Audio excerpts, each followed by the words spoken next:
It was supposed to be magical. The air was crisp, the kind that burned my lungs in the best way when I breathed in. Snow coated the world like powdered sugar, glistening under a moon so bright it turned the night sky a shimmering navy. The faint jingle of sleigh bells from the barn ahead felt surreal, like we'd stepped into one of those Hallmark Christmas cards my mom used to collect. Almost. I glanced sideways at Alex. He worked a step ahead of me, his shoulders hunched, hands shoved deep into the pockets of his coat, his face half hidden behind the scarf I'd given him last Christmas. I couldn't decide if seeing him wear it made me feel better or worse. "It's cute, right?"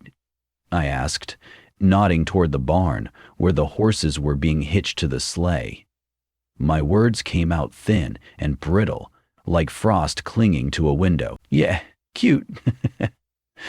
He didn't even glance at me. I trailed behind him, chewing the inside of my cheek. For weeks, months maybe, it had been like this. Every little moment felt like I was trying too hard, standing on tiptoes to reach him, and he wasn't even looking up. "Thanks for coming," I said as we reached the barn. "I know you're busy. I just thought, something festive for us." He paused at the entrance, his breath misting in the cold air. For a second, I thought he might say something real, something I could hold on to. But he just shrugged. "Yeah, it's fine." Fine. Always fine. I swallowed the lump rising in my throat and forced a smile. The sleigh waited outside the barn, its deep red paint gleaming like cranberries under the lantern light. 2 chestnut horses stamped the snow, their ears flicking uneasily. Their breaths rose in thick clouds, but something about the way they moved felt wrong, nervous. The driver stood by the horses, adjusting the harnesses. He was wiry and pale, his back hunched as though the cold had carved into his bones. "Evening?" Alex called.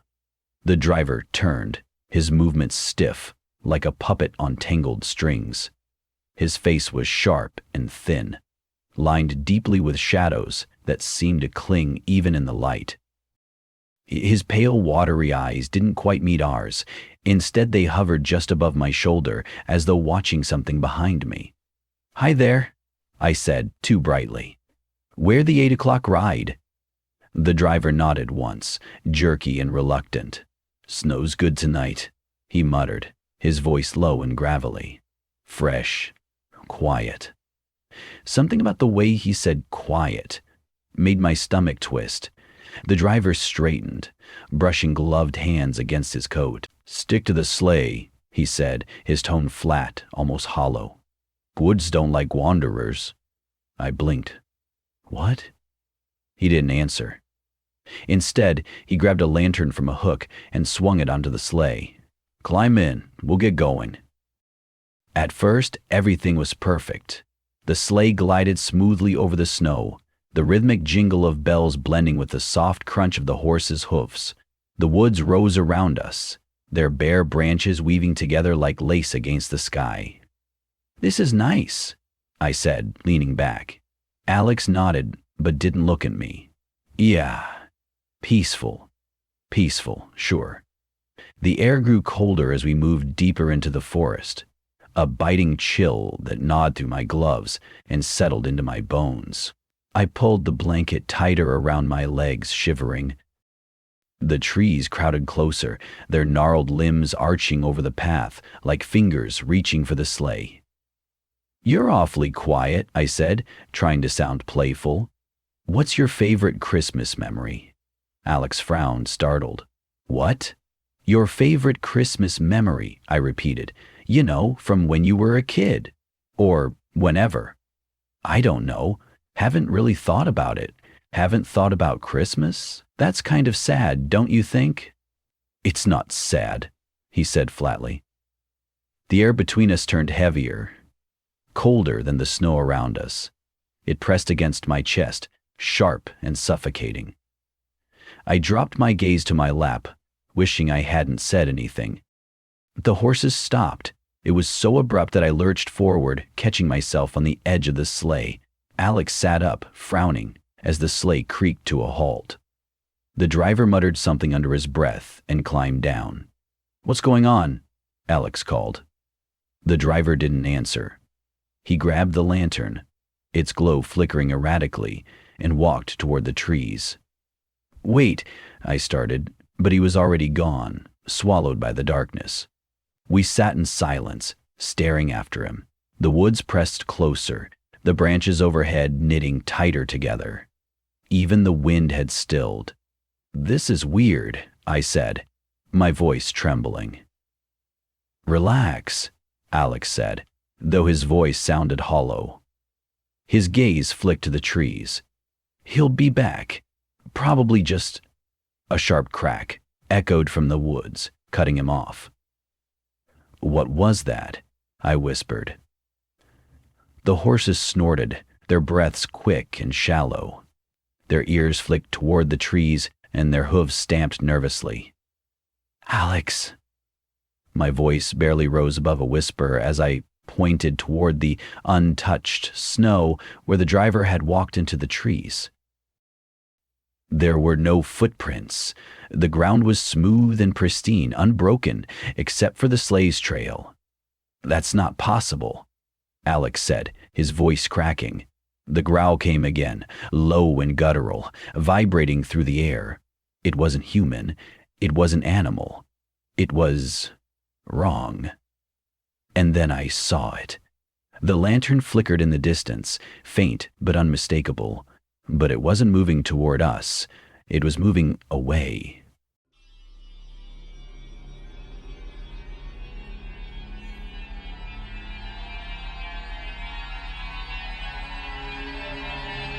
Oh, I always loved the holidays. At least I did before that night. I worked at Wilson's Toy Emporium back then, a seasonal gig that paid just enough to keep the lights on and maybe buy a few presents of my own. It was one of those stores you see in the movies, overflowing shelves, strings of lights wrapped around every available surface, and holiday music on loop until you heard sleigh bells in your dreams. Families bustled through the aisles, kids darting this way and that, wide-eyed at the displays. I was working a double that day, tired but riding the adrenaline of the season. The chaos was overwhelming, but there were moments that made it all worth it. Like seeing a little boy light up when he found the exact truck he had been begging Santa for. It was around 6:30 p.m. when he walked in.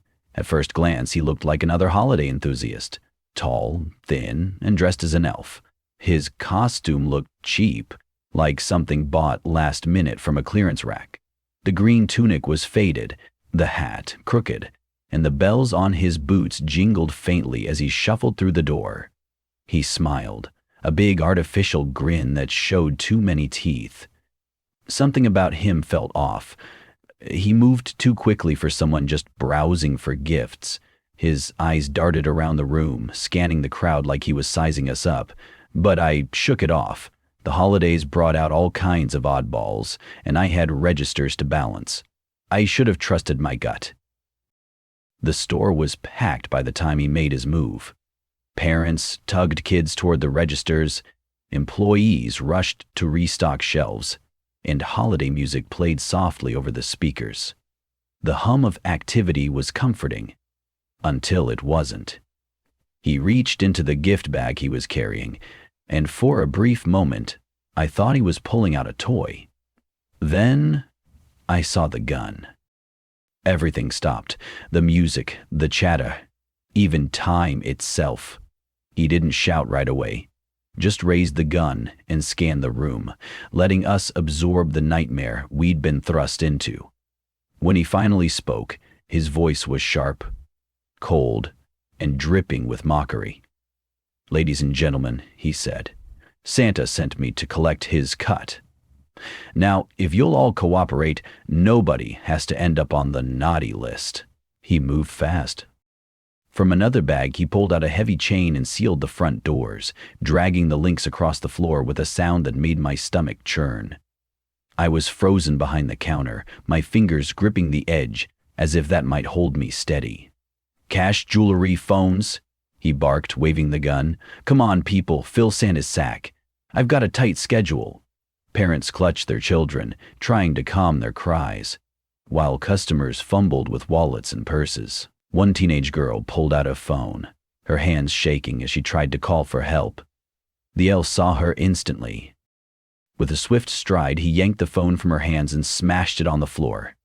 "Santa says no selfies," he sneered, his grin twisting into something uglier. I watched in horror as he paced the aisles, his gun moving with him like an extension of his arm. His cheerful act was slipping, replaced by something cold and unhinged. It was the young father who finally snapped. He was handing over his wallet when he lunged, trying to grab the gun. For one heart-stopping moment, I thought he might succeed, but the elf was faster. The sound of the gun's butt hitting his skull was sickening, a dull, heavy crack that echoed through the store. The man crumpled to the floor, blood pooling beneath his head. His toddler wailed from a nearby stroller, and the elf turned to the crowd, his grin now a snarl. "Let's not try that again, huh?" he said. "Santa's little helper isn't feeling very jolly." Time seemed to stretch on forever. The elf grew more erratic, his movements jerky, his voice sharper. When Sarah, my coworker, fumbled the keys to the safe, he stormed toward her, his finger twitching on the trigger. I couldn't breathe. "Move it," he barked, shoving the gun in her face. I don't know what came over me, but I took a step forward. My voice shook as I spoke. "It's jammed," I said quickly. "That safe jams sometimes. Give her a second." His head snapped toward me, and for a moment I thought he might shoot. But then he nodded, stepping back. My legs felt like they might give out, but I stayed still, locking eyes with Sarah and willing her to keep calm. The sirens came out of nowhere. They wailed, piercing the silence. Someone had triggered the silent alarm. The elf froze, his head snapping toward the doors, his face contorted with panic, and his gaze darted around the room, landing on a child standing near the shelves of stuffed animals. "Back off," he screamed, grabbing the boy and pressing the gun to his temple. The boy's mother shrieked, her knees buckling as she tried to reach for him. "I'll do it. You hear me?" He dragged the boy through the back exit, disappearing into the night. We stood there, too stunned to move, until the police stormed in, their shouts breaking the silence. Hours later, we learned the boy had been found in an alley, terrified but unharmed. The elf, though, he was gone. They never caught him. I quit the next day. I couldn't go back. Not to the aisles full of broken glass and scattered wallets, not to the music still looping endlessly, mocking the night before. Even now, years later, I can't hear a Christmas carol without feeling my pulse race. I can't walk into a toy store without flashing back to that grin, the gun, and the way holiday magic died in an instant. And sometimes, late at night, I wonder if he's still out there, if he's still Santa's little helper, waiting for another crowd, another moment to strike, waiting to remind someone else that the holidays aren't always merry and bright.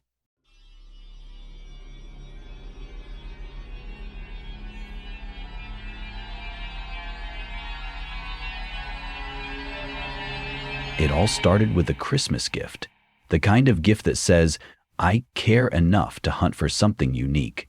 Weeks before the holiday, I was scouring Facebook Marketplace for the perfect thing.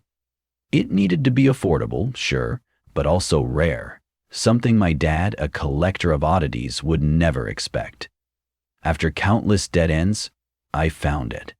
A vintage pocket watch, intricately engraved, its gold-plated casing gleaming even through the grainy photo. The description said it worked perfectly and was being sold for a fraction of its value. Clearing out my late father's estate, the listing read. A little sad, sure, but I didn't dwell on it. The seller, a man named John W., responded to my messages quickly and kindly. When he suggested I pick it up from his house, I hesitated. Normally, I'd insist on meeting in public, but he explained the watch was too delicate to carry around. His house wasn't far, a quiet neighborhood about 15 minutes away, and he even offered a slight discount if I came before the weekend.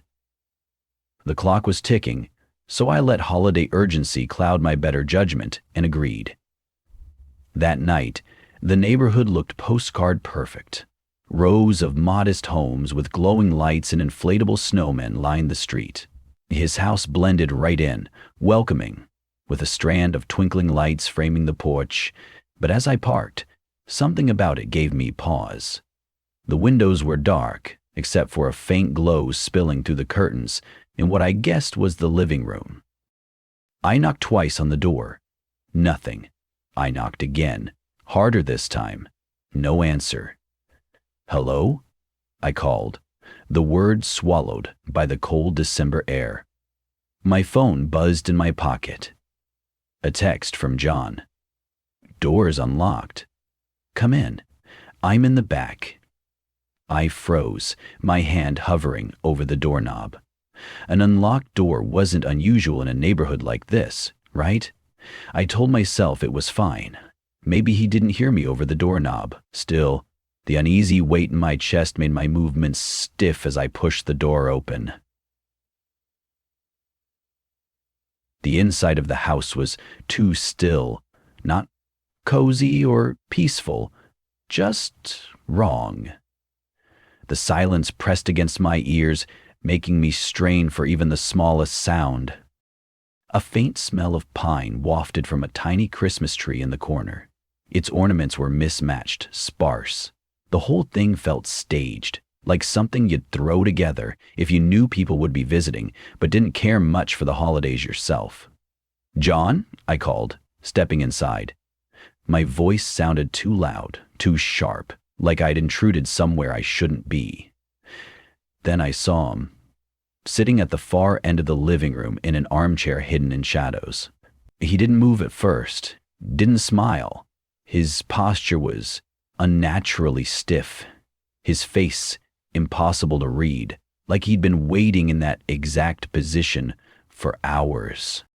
"You must be here for the watch," he said at last. His voice was low, deliberate, and flat, as if rehearsed. I forced a smile and tried to make small talk as I approached, but something about his tone, too controlled, too practiced, made my stomach churn. When he stood abruptly, his movements were jerky, like a puppet on strings. He gestured toward a hallway. "It's in the other room," he said. Every instinct in my body screamed, "Don't follow him." But I didn't want to overreact. Maybe he was just socially awkward, I told myself. Maybe this was nothing. The room he led me to was bare. No shelves, no furniture, just a single chair in the center. The walls were scuffed, the air stale. My chest tightened. There was no watch. "You know," he said behind me, his voice suddenly casual, almost amused, "it's amazing how trusting people can be, especially around Christmas." I turned slowly, every muscle in my body tensing. His expression had shifted. The polite mask was gone, replaced by something cold and smug. The door clicked shut behind him, and my pulse spiked. "Aha, I bet no one even knows you're here, huh?" he asked lightly, as if we were discussing the weather. He didn't attack right away. He just stood there, leaning casually against the doorframe, watching me like a predator savoring the moment before a kill. My eyes darted around the room, searching for a weapon, an escape, anything. Then I saw it. A glint of metal tucked into his waistband. I forced a smile, trying to keep my voice steady. "You know, my boyfriend's waiting outside. He'll come looking if I'm gone too long." His smirk widened. "Sure he is." The way he said it, so confident, so smug, sent ice through my veins. I edged toward the door, keeping my movement slow and deliberate. That's when I noticed the vase, a heavy ceramic piece perched precariously near the door frame. He didn't seem to notice as I inched toward it, or maybe he didn't care. Maybe he didn't think I had it in me. He was wrong. The vase was heavier than I expected, but adrenaline made my grip firm. I swung with everything I had. The crash was deafening. It caught him on the side of the head, knocking him off balance. He stumbled, swearing loudly, but I didn't wait to see if he'd recover. I bolted for the front door, my heart pounding so loudly it drowned out everything else. My hands were shaking so badly I fumbled with the lock, the seconds stretching into eternity. Behind me, I heard his voice, a guttural shout, raw with rage. But I didn't dare look back. The moment the door flew open, I ran. The icy air cut at my face and the distance to my car felt endless. His footsteps pounded behind me. Closer, closer. I threw myself into the driver's seat, my fingers trembling as I jammed the key into the ignition. When the engine roared to life, I slammed on the gas. By the time I reached the end of the street, he was standing on the porch, watching. Not running, not shouting, just watching. The police were sympathetic, but ultimately helpless. John W. was fake. The house was rented under a false identity. He'd vanished, leaving nothing behind but a hollow shell of a home and the memory of his cold, triumphant smile. It's been years, but I still can't forget it. Every Christmas, the memory creeps back. The smell of pine, the stage decorations, the hollow sound of his voice. I haven't bought anything online since. Even the thought of it makes my chest tighten. Sometimes, when I drive past a house with twinkling lights and an unlocked door, I wonder how many others have fallen for the same trap, or how many more will.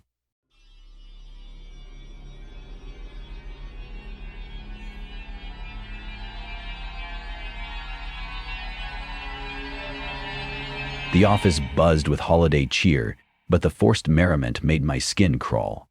Strings of tinsel clung to every wall, fairy lights blinked in cheerful rhythm, and the smell of spiced cider hung heavy in the air, sickly sweet. My coworkers flitted around like they didn't have a care in the world, laughing and exchanging early gifts from the annual Secret Santa tradition. I tried to smile and play along, but the year had worn me down, leaving me hollow and frayed. When the Secret Santa assignments were handed out, I expected the usual, a name scribbled on a slip of paper to guide my obligatory gift shopping. Instead, my slip was different. The paper read, "You're my special pick." It wasn't signed. Beneath the message, someone had drawn a snowflake in thin looping lines, delicate and precise. My fingers lingered on the paper, the coolness of the ink pressing faintly into my skin. I glanced around, my heart ticking just a beat faster. Everyone else seemed absorbed in their own slips, chatting and joking. I forced out a laugh and slipped the note into my pocket. Maybe someone was trying to be clever this year. The first gift appeared on my desk the next morning, a cheerful holiday mug filled with candy canes. It was harmless enough, even sweet in its simplicity. I smiled despite myself and mentioned it to Janice, my coworker and occasional lunch buddy. "Secret Santa, huh?" she said with a grin. "Keeping it anonymous this year? That's cute." Yeah, I thought, cute. The second gift arrived 2 days later. A small wooden doll, hand-carved and rough around the edges, sat squarely in the center of my desk.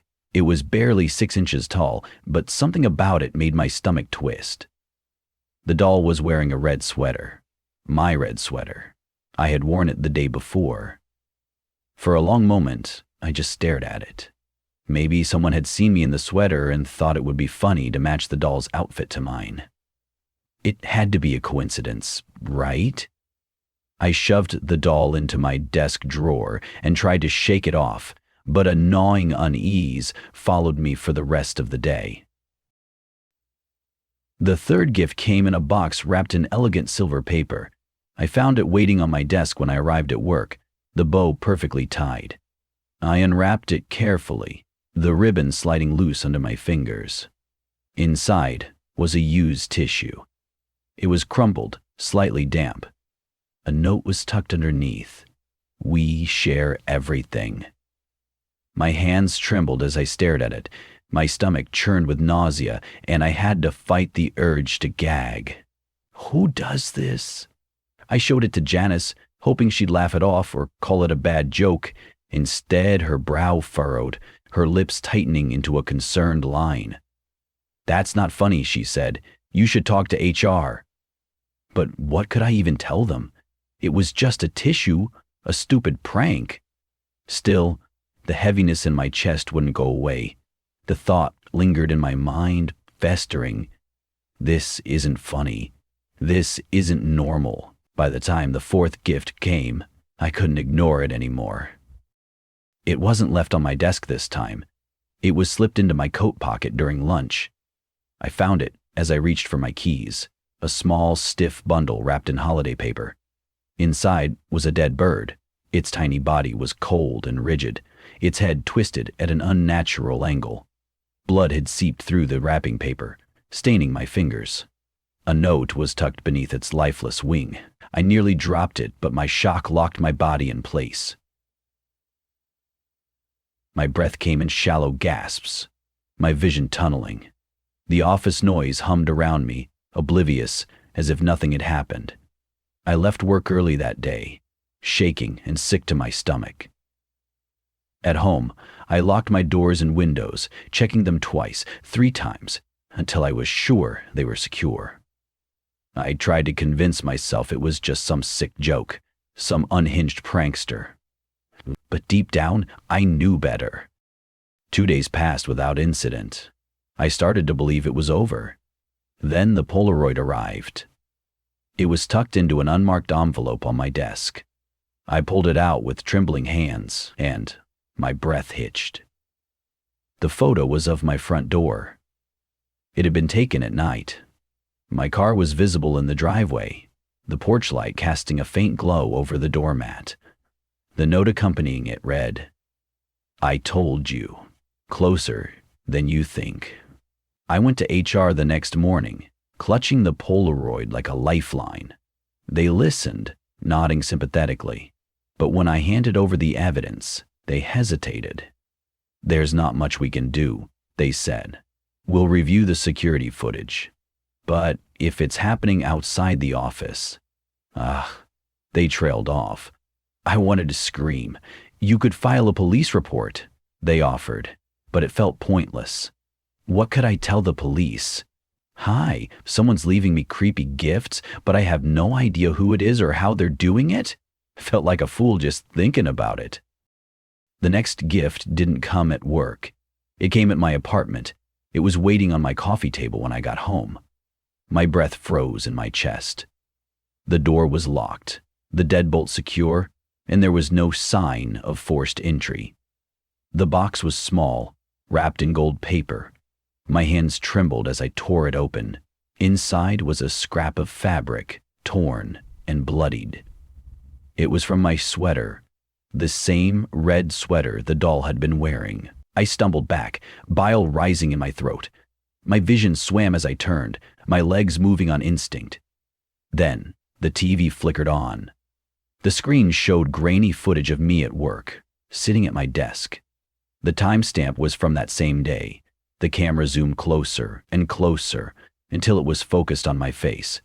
A note sat on the coffee table, scrawled in sharp, jagged letters. "You'll see me soon." I didn't sleep that night.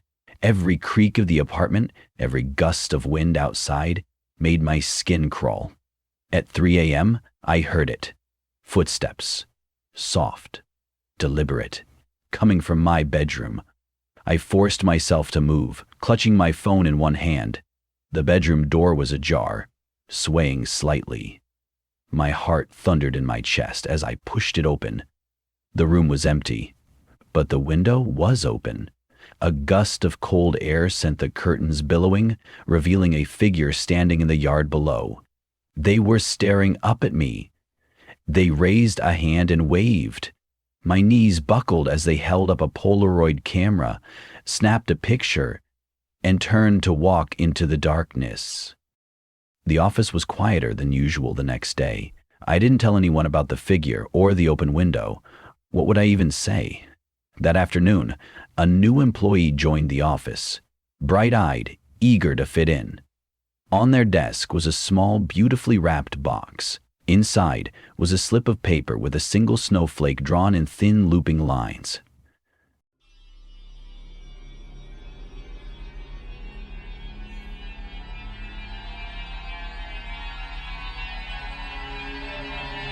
The highway stretched before me, a pale ribbon vanishing into the dark, bordered by dense trees and fields of untouched snow. The world was silent, except for the rhythmic hum of the tires and the occasional crackle of the radio, struggling to play Christmas carols through static. My breath fogged the windshield as I drummed my fingers on the steering wheel, trying to shake off the heavy weight of the solitude. Driving home for Christmas always felt like a pilgrimage, long, lonely, and somehow harder every year. The dashboard clock blinked at 11:43 p.m. in bright green. If I kept my speed, I'd make it to my parents' house by 1 a.m. I thought about the warmth of the living room, the smell of pine and cinnamon, and my mother's relieved hug. I clung to those thoughts like a lifeline, distracting myself from the dark stretch of road ahead. Then I saw him. A figure appeared at the edge of my headlights, a man standing beside a car with its hood up, the snow swirling around him in the wind. His arm waved slowly, stiffly, as though he'd been at it for hours. For a moment, I thought he might be a mirage, some figment conjured by my drowsy mind. But as I drew closer, he became unmistakably real. He wore a long, heavy coat, the collar turned up against the cold. A shadowy knit cap covered most of his head, and a scarf hid his mouth and nose. His face was pale, hollow, the kind of face that seemed to absorb the light around it. I don't usually stop for strangers. I've heard the stories, I've seen the movies, but it was Christmas, and the snow-covered highway felt like another world, an unforgiving one.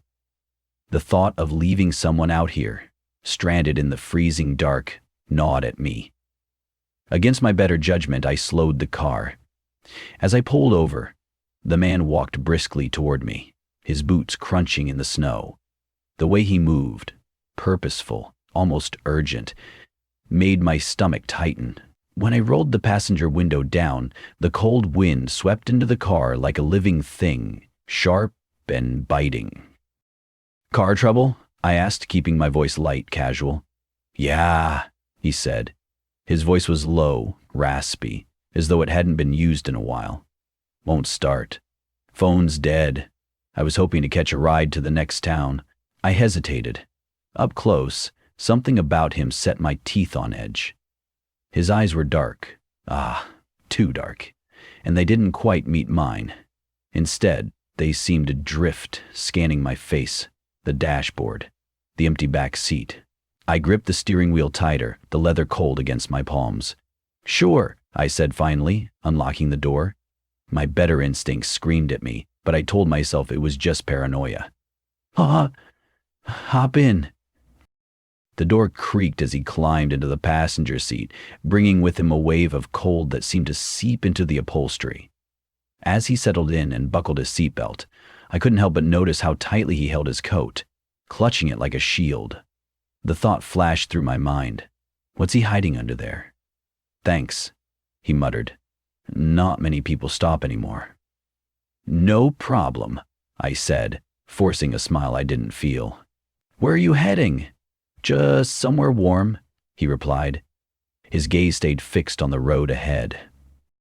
We drove in silence for a few minutes, the heater humming faintly against the winter chill. I could feel the tension in the air, heavy and oppressive, like a weight pressing down on my chest. I tried to break it, to make conversation. "Heading to see family for Christmas?" I asked. "Not really," he said. His tone was curt, almost dismissive. I glanced at him out of the corner of my eye. His face was blank, emotionless, but his hands fidgeted with the edge of his coat, his fingers sputtering. I decided to let the conversation die. But a few minutes later, he spoke again. "You got family waiting for you?" "Yeah," I said, keeping my tone light. "My parents, they're expecting me tonight." "Anyone else?" he asked, turning his head to look at me. His gaze felt heavy, probing, like he was searching for something beneath my words. "My sister might drop by tomorrow," I said slowly. "Why?" "No reason," he replied, his lips twitching into something that might have been a smile, or might not. I swallowed hard, the uneasy feeling twisting tighter in my chest. He shifted in his seat, adjusting his coat, and that's when I saw it. A glint of something metallic inside, barely visible through the fabric. My stomach clenched. A knife? I couldn't be sure, but the thought lodged itself in my mind and refused to leave. I forced myself to breathe evenly. Don't panic. It could be anything. A flashlight? A tool. But my grip on the steering wheel tightened, and my heart thudded in my ears. "How far is your parents' place?" he asked, breaking the silence again. "Not far," I lied. "Maybe 20 minutes. He nodded, but didn't say anything. His hands stayed on the edges of his coat, his fingers twitching slightly. My eyes flicked to the road, then back to him. I thought of the stories you hear on the news, the ones that make you promise yourself never to pick up a hitchhiker. "So," he said after a long pause, his voice unnervingly calm, "what's your family like? You close?" "Yeah," I said curtly. "Pretty close." "Big house?" Not really." "Do they lock their doors?" My pulse slammed against my ribs. I forced myself to keep my voice steady. "Why do you ask?" He turned to me, his face blank, his dark eyes burning with something I couldn't name. "Just making conversation." That did it. My mind raced, calculating my options. Pulling over was out of the question. There was no one around, no help for miles. But I had to do something. I couldn't sit here and wait for him to make the first move. Out of the corner of my eye, I saw his hand slip into his coat. My pulse roared in my ears. "Hey," I said, my voice shaking slightly. "You see that over there?" "What?" he asked, craning his neck to look out the window. That was my chance. I slammed on the brakes. The car screeched to a halt, and he lurched forward, the seatbelt locking him in place. I didn't wait to see what happened next. I yanked the door handle and threw myself into the icy night, ran as fast as I could toward the trees. Behind me, I heard the car door open and his voice calling out, low and taunting. "Where are you going? It's freezing out here." I didn't look back. The trees loomed around me, their branches clawing at my coat as I stumbled through the snow. My lungs burned, my legs screamed, but I kept going, the sound of my breath ragged in the still night.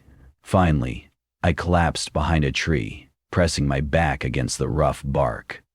I strained to hear footsteps, the crunch of snow, anything. But there was only silence. The wind whistled through the branches, carrying nothing but the eerie quiet of the woods. When I finally crept back to the road, the car was gone. Only tire tracks and a single set of footprints remained, leading into the woods. To this day, I don't know who he was or what he wanted. But sometimes, when I'm driving late at night, I check the rearview mirror, half expecting to see those dark, searching eyes staring back at me. And every Christmas since, I made sure to lock my doors.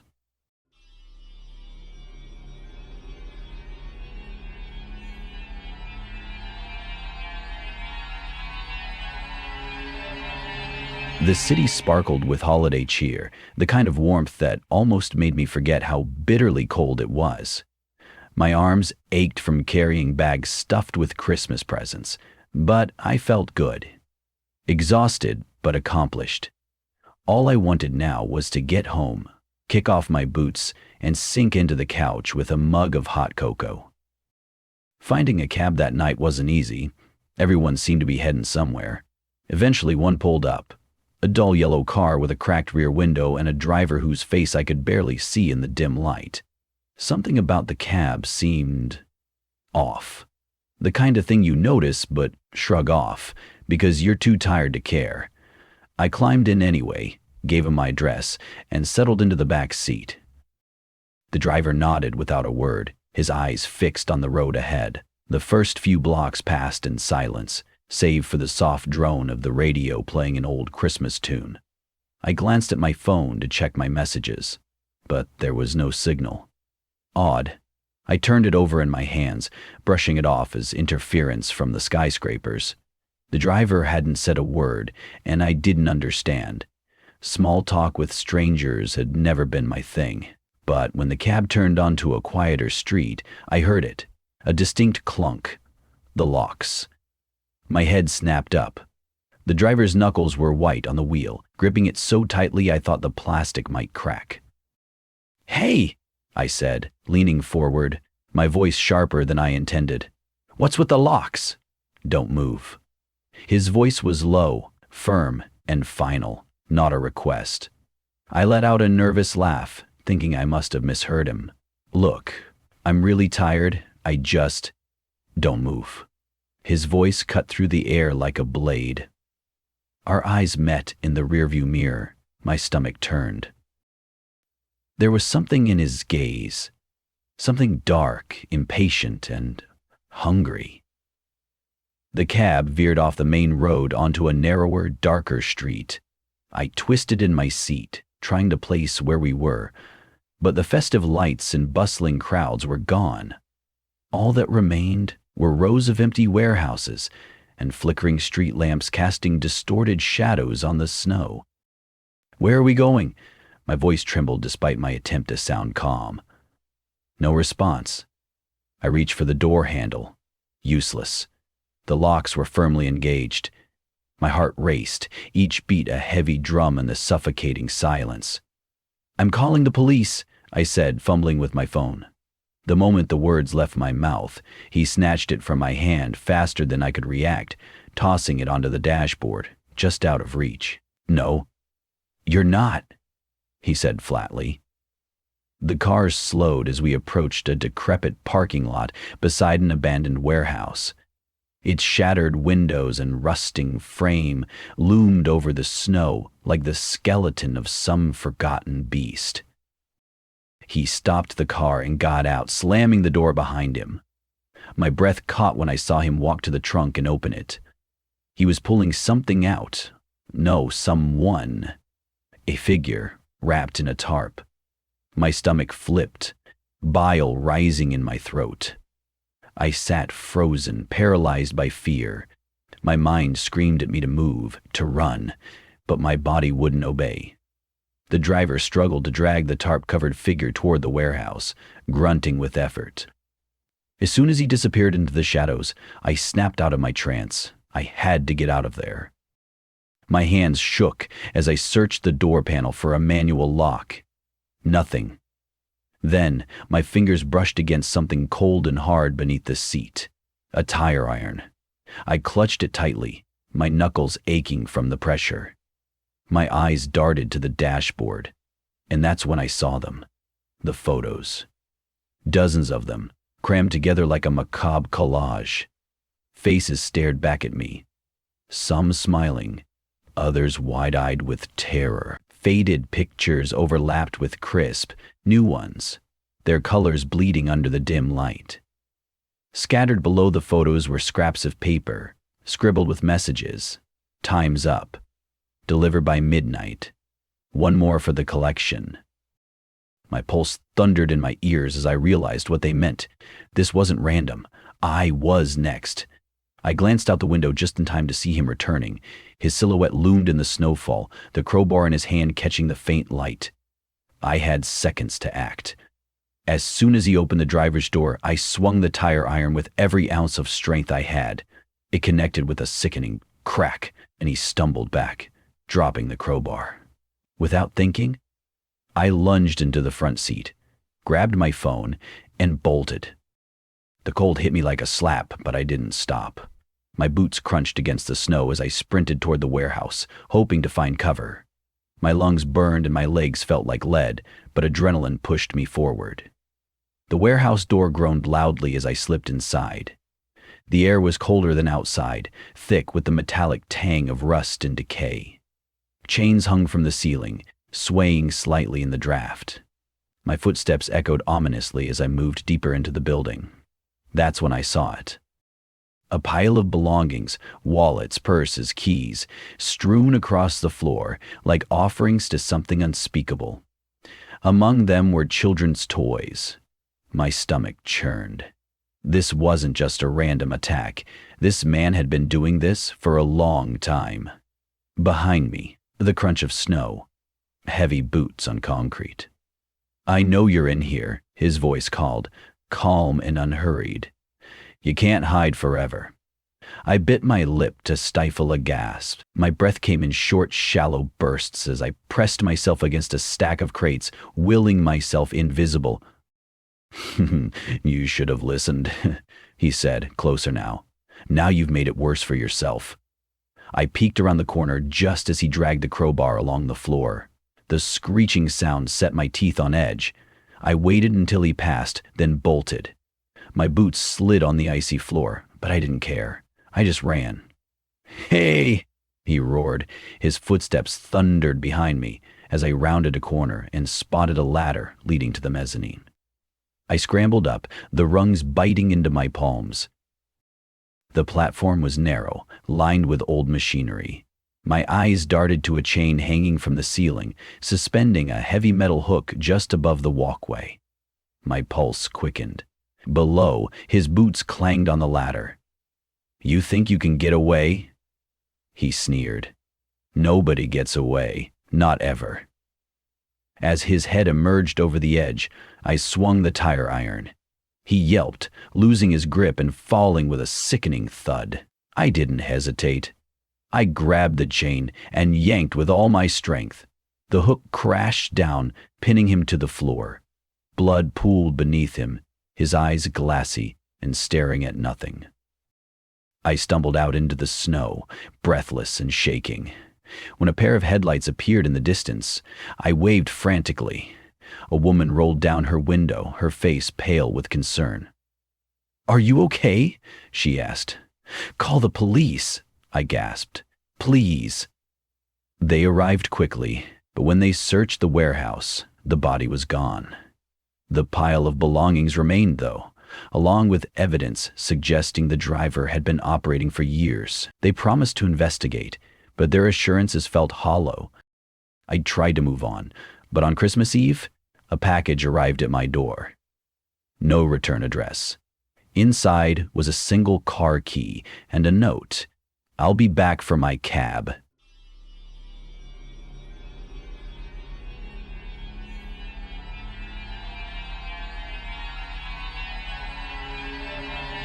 This happened to me and my little sister Lily last Christmas Eve.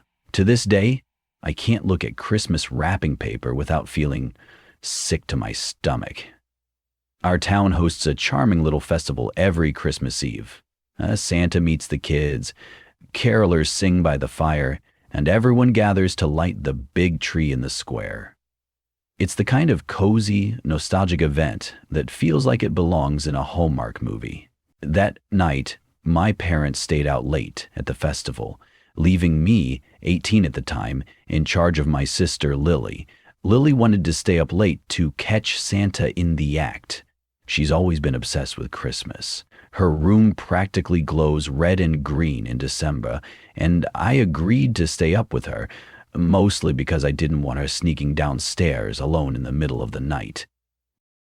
Around midnight, we were sitting on the couch by the Christmas tree. The house was quiet, except for the hum of the twinkling lights. That's when I heard it. A soft, crinkling noise outside. At first it was faint, like leaves rustling in the wind. But it grew louder, sharper, more deliberate. "Santa!" Lily whispered, her face lighting up. I smiled, trying to brush it off as nothing. Probably just the wind, I said. But deep down, I wasn't so sure. The sound wasn't random. It had a strange rhythm to it, like someone slowly crumpling a sheet of paper over and over. My stomach tightened. "Stay here," I told Lily as I stood up and moved to the window. "Don't move." She hugged her stuffed reindeer and nodded, her wide eyes glued to me. I peeked through the curtains, and what I saw made my blood run cold. A man was standing in our yard, near the porch. He was tall, too tall. His shoulders were hunched under the low overhang of the porch roof, and his body shimmered faintly in the moonlight. It took me a moment to understand why. He was wrapped, head to toe, in Christmas wrapping paper. But this wasn't sloppy or thrown together like a cheap prank. The wrapping was meticulous, perfectly smooth and shiny, like he'd been wrapped by a machine. Bright metallic paper covered every inch of him, and red bows sat at his joints, shoulders, elbows, knees, like grotesque decorations. His head was the worst part, a smooth, featureless sphere, wrapped so tightly that no human features showed beneath it. Except for one thing. There was a smile. It wasn't a real smile, though. It was drawn on a black marker, crooked and jagged, the kind of thing a kid might scribble on a balloon. As I stared, he tilted his head toward me, almost playfully, like he knew I was watching. "Lily," I said, my voice trembling, "go to bed, right now." But now. Her lip quivered, but she didn't argue. Clutching her reindeer tighter, she bolted up the stairs. As her footsteps faded, the crinkling noise outside started again. I turned back to the window just in time to see him take a step forward. The sound was unbearable, paper crinkling and tearing with each stiff, unnatural movement. His arms swung awkwardly at his sides, like he didn't quite know how to move. His head tilted again, jerking slightly, and then he was gone. 1 second he was there, and the next, the yard was empty. I blinked, my breath catching in my throat, and backed away from the window. Grabbing my phone, I checked the locks on every door and window in the house, double-checking, triple-checking. My hands were shaking as I grabbed the fireplace poker and sat down near the tree. Hours passed in silence, and I started to convince myself I'd imagined the whole thing. Until I heard the sound again. It wasn't coming from outside this time. It was inside the house. The crinkling was faint at first, but it grew louder as I crept toward the living room. My palms were slick with sweat, and my heart pounded so loudly I thought it might give me away. I rounded the corner and froze. The wrapping paper man was crouched under the Christmas tree. He wasn't moving, just sitting there, with his long, shimmering arms stretched toward the presents. One of his hands hovered over Lily's gift, a small box wrapped in gold paper with a silver bow she had picked out herself. This close, I could see that the jagged smile wasn't drawn on. It was cut. Thin, ragged slits had been sliced into the paper where a mouth should have been, revealing nothing underneath but empty darkness. The air around him felt heavy, oppressive, like the calm before a thunderstorm. Even the tree lights seemed to flicker in his presence. I don't know why I spoke. I found it weak-minded to speak at all. What do you want?" His head jerked toward me, the paper tearing slightly with the movement. For a long moment, he didn't respond. Then, in a voice like crumpling foil, he said, "To wrap, to gift, to take." I bolted. My feet barely touched the stairs as I ran to Lily's room, grabbed her hand, and dragged her into the bathroom. She clung to me, trembling, as I locked the door behind us. We sat there in the dark for hours, listening to the faint crinkling noises moving around the house. I held her as tightly as I could, too afraid to move, to breathe, to even speak. By morning, the house was silent. When I finally worked up the courage to go downstairs, he was gone. But the presents weren't there anymore. Every single one had vanished. In their place was a single box wrapped in shiny metallic paper, just like the man. It sat under the tree, silent and waiting. I didn't open it. I didn't want to know what was inside. We spent Christmas at a friend's house that year. I never told my parents the full story. They laughed it off as some weirdo playing a prank. But I knew better. I couldn't get the sound of that crinkling paper out of my head. And last night, as I was getting ready for bed, I found something on my windowsill. A scrap of shiny red paper. It smelled faintly of pine and something else. Something rotten. I don't know what he was or why he came to our house, but I pray he never comes back.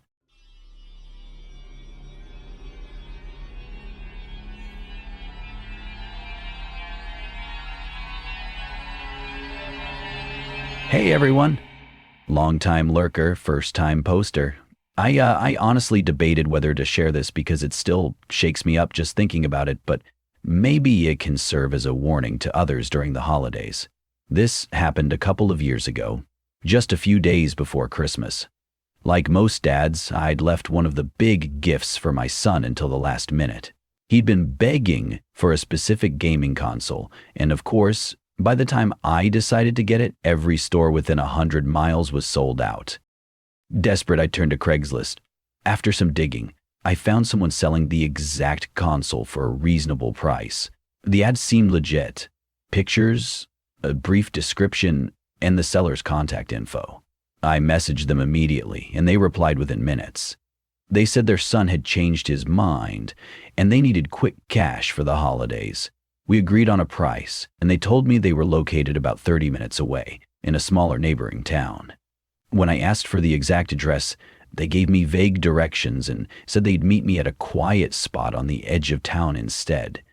That should have been my first red flag, but I was so focused on making Christmas perfect for my son that I ignored my gut and agreed to meet them. The spot they chose was an old, abandoned gas station just off a rural road. It was the kind of place you'd miss entirely if you weren't looking for it. Broken windows, peeling paint, overgrown weeds. As I pulled into the lot, unease settled over me like a heavy blanket. There wasn't another soul in sight, and the only sound was the wind whistling through the cracks in the building. I texted the seller to let them know I was there. Almost immediately, a beat-up van pulled into the lot. Instead of parking near me, it stopped at the far end of the lot and just sat there, idling. A moment later, a black sedan pulled in from the opposite direction and parked near the entrance. My chest tightened. Then I noticed movement in my side mirror. 3 men were approaching my car from behind. Their footsteps crunched on the gravel, slow and deliberate. They weren't carrying anything. Not the console, not a bag, nothing. One of them glanced at the others, his lips twitching in a silent signal. Another adjusted his jacket, and for a split second, I thought I saw something glint in his hand. My stomach dropped. This isn't right. Panic surged through me as I thought about my son waking up on Christmas morning without me. Without thinking, I slammed my car into reverse, tires screeching as I whipped around and sped toward the entrance. The black sedan blocked the exit, but I veered sharply, skidding past it and narrowly avoiding the ditch. In my rear-view mirror, I saw the men standing there, watching me. One of them raised his hand, as if to wave me back. But it wasn't friendly. It was mocking. I didn't stop driving until I was back in my own town, my hands shaking on the wheel. When I got home, I told my wife everything. She was furious that I'd gone alone and insisted we report it to the police. I filed a report and showed them the Craigslist ad, but there wasn't much they could do since no crime had technically occurred. The advertisement disappeared the next day, and the phone number was disconnected. To this day, I can't drive past an abandoned gas station without my pulse quickening. I still hear the sound of those men's footsteps and see the mocking wave in my rearview mirror. So, if you're buying something online, please meet in a public place, bring someone with you, and trust your gut. No gift is worth your safety. Stay safe out there.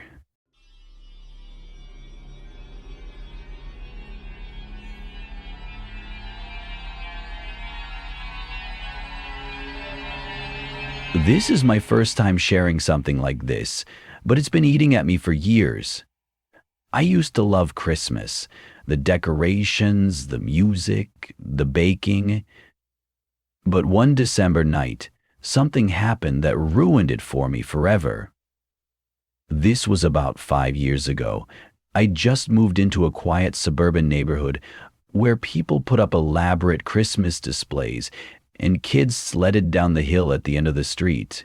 It was the kind of place that felt safe, the kind of place where nothing bad ever happened. A week before Christmas, I was spending the evening alone. My husband was working late, and I was curled up on the couch with some hot cocoa, watching It's a Wonderful Life. Outside, snow fell softly under the glow of the streetlights. The whole night felt magical, until the knock at the door. It wasn't loud or impatient, just a rhythmic tap, tap, tap. I hesitated for a moment, then assumed it was a neighbor dropping off cookies or a kid selling something for school. When I opened the door, I was surprised to see 5 or 6 teenagers bundled up in mismatched scarves and hats. "Hi," one of them said with a wide grin. "We're Christmas caroling. Can we sing you a song?" It felt old-fashioned and sweet, and I smiled. "Sure, go ahead." They launched into a painfully off-key version of Deck the Halls.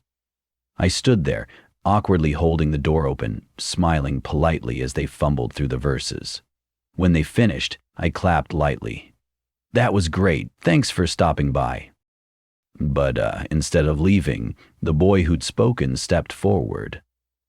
"We're collecting tips for our performance, as a thank you for spreading Christmas cheer." I blinked, caught off guard. "Oh, I didn't realize you were fundraising," I said, glancing toward the kitchen where my purse was. "We're not fundraising," he said, his grin sharpening. "Just asking for tips, for the effort." Something about his tone made my stomach tighten. It was casual, but there was an edge to it. "Well, I don't have any cash on me," I said, forcing a polite smile. The boy's grin vanished instantly. The others exchanged glances, and another boy, taller, with a beanie pulled low over his eyes, stepped forward. "You don't have any cash?" he asked, his voice low. "No, I don't," I said firmly. "Sorry." The lanky boy at the back snorted. "Come on, everyone's got cash. You've got a nice house. You can't give us $5. My pulse quickened. "I really don't," I said, keeping my voice steady. "Merry Christmas." I started to close the door, but the first boy raised a hand to stop me. "Wait," he said, leaning closer. "How about Venmo? Or PayPal?" Alarm bells blared in my head. The friendliness was gone, replaced by something darker. "Sorry, I can't help you," I said, my voice sharper now. "I think you should move along." This time, I didn't wait for a response. I shut the door, locked it, and stepped back, my hands trembling. For a moment, I tried to shake off the weirdness, but then I heard it, the doorknob rattling. My breath caught. I crept to the peephole and saw the tall boy with the beanie jiggling the knob while the others stood behind him, looking impatient. "What are you doing?" I shouted, my voice cracking. The boy stopped and looked straight at the peephole. His lips twisted into a smirk. "We're just trying to spread some Christmas cheer, lady. Don't be a Grinch." I stumbled back as a loud bang echoed through the house. They were kicking the door now harder and harder, each strike rattling the frame. "Police are on their way," I shouted. grabbing my phone and dialing 911 with shaking hands. The banging stopped. I peeked through the peephole again and saw them standing there, talking quietly. Then, without a word, they walked away, disappearing into the snowy night. The police arrived 10 minutes later, but the teenagers were long gone. I gave the officers a description and learned they'd been harassing other houses on the street, even smashing a window at one house. No one knew who they were, and after Christmas, they vanished. It's been years, but I still get chills thinking about that night. I've since installed cameras and motion lights, but I haven't answered the door to a stranger since. So this holiday season, stay safe. Not everyone knocking on your door is there to spread Christmas cheer.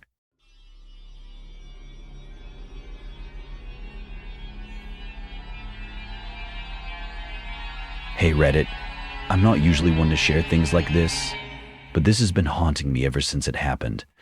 Maybe someone can learn from my mistake, so they don't end up in the same situation. This happened on Christmas night last year, and I still think about it every time I drive alone, especially at night. The day had been great. I spent the afternoon with my family, eating way too much food, opening presents, and laughing at the same corny jokes my uncle tells every year. By the time I was heading home, it was late, around 10:30 p.m. The roads were empty, the world peaceful in that way only Christmas night can be. Snow fell lightly, sparkling under the glow of the streetlights, but it wasn't sticking to the roads. The hum of my car engine was the only sound as I drove along the quiet two-lane road. I was halfway home when I stopped at a red light. There were no other cars in sight, and a silence felt almost too perfect. That's when I felt it, a jolt from behind. It wasn't a hard hit, just enough to push me forward in my seat. For a second, I was more annoyed than anything. Who's not paying attention on Christmas night? I put my car in park, turned on my hazards, and grabbed my insurance info from the glove box. When I got out, I saw an old beat-up sedan idling just a few feet behind me. There were two men in the front seat, both wearing dark hoodies. The driver got out first, a scruffy guy in his late 20s or early 30s with a hard look in his eyes. His hands were stuffed in the front pocket of his hoodie as he walked toward me. Sorry about that, man," he said, his voice calm but clipped. "I wasn't paying attention. My bad." "It's fine," I said, keeping my tone polite. "Let's just exchange info." As I reached into my pocket for my phone, the passenger door of their car opened. Another man stepped out, a taller guy with a baseball cap pulled low over his face. He walked around the back of their car toward us, his hands also buried in his hoodie pockets. That's when my gut screamed at me. Something about the way they moved felt too casual, too rehearsed. Before I could process what was happening, the taller guy pulled a gun from his pocket and pointed it at me. "Keys, now," he said, his voice cold and steady. I froze. My mind went blank, my body paralyzed. The driver stepped closer, his voice sharp and angry. "You deaf? Hand him the keys, or this is gonna get messy." My hands shook so badly that I almost dropped the keys as I pulled them from my pocket. I held them out and the driver snatched them. He tossed them to the taller guy, who nodded toward my car. "Get in," the taller man said. The driver didn't even glance at me as he brushed past and climbed into my car. I stood there in the freezing cold, snow falling softly around me as the taller man backed away toward their sedan, the gun still trained on me. "Don't do anything stupid," he said. I didn't move. I didn't even breathe until they were gone, my car speeding off into the night, with their sedan following close behind. I was left standing alone on the dark road, miles from home, clutching my phone with trembling hands. Eventually, I snapped out of it and called 911. My teeth chattered so hard I could barely explain what had happened. The dispatcher stayed on the line until a patrol car arrived about 15 minutes later. The police found my car 3 days later in an industrial area 50 miles away. It was completely stripped, seats, dashboard, wheels, everything gone. The officers said it was likely part of a larger theft ring, and the men had been trolling the roads looking for an easy target. Since that night, I've replayed the scene over and over in my head.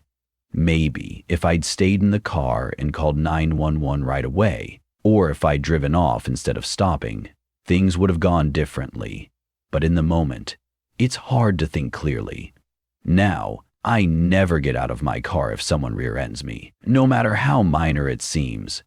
I call the police and stay put, doors locked, until help arrives. So please, learn from my mistake. If you're ever in this situation, trust your instincts. Stay in your car. Call for help. No car, no matter how nice, is worth risking your life. Stay safe, everyone.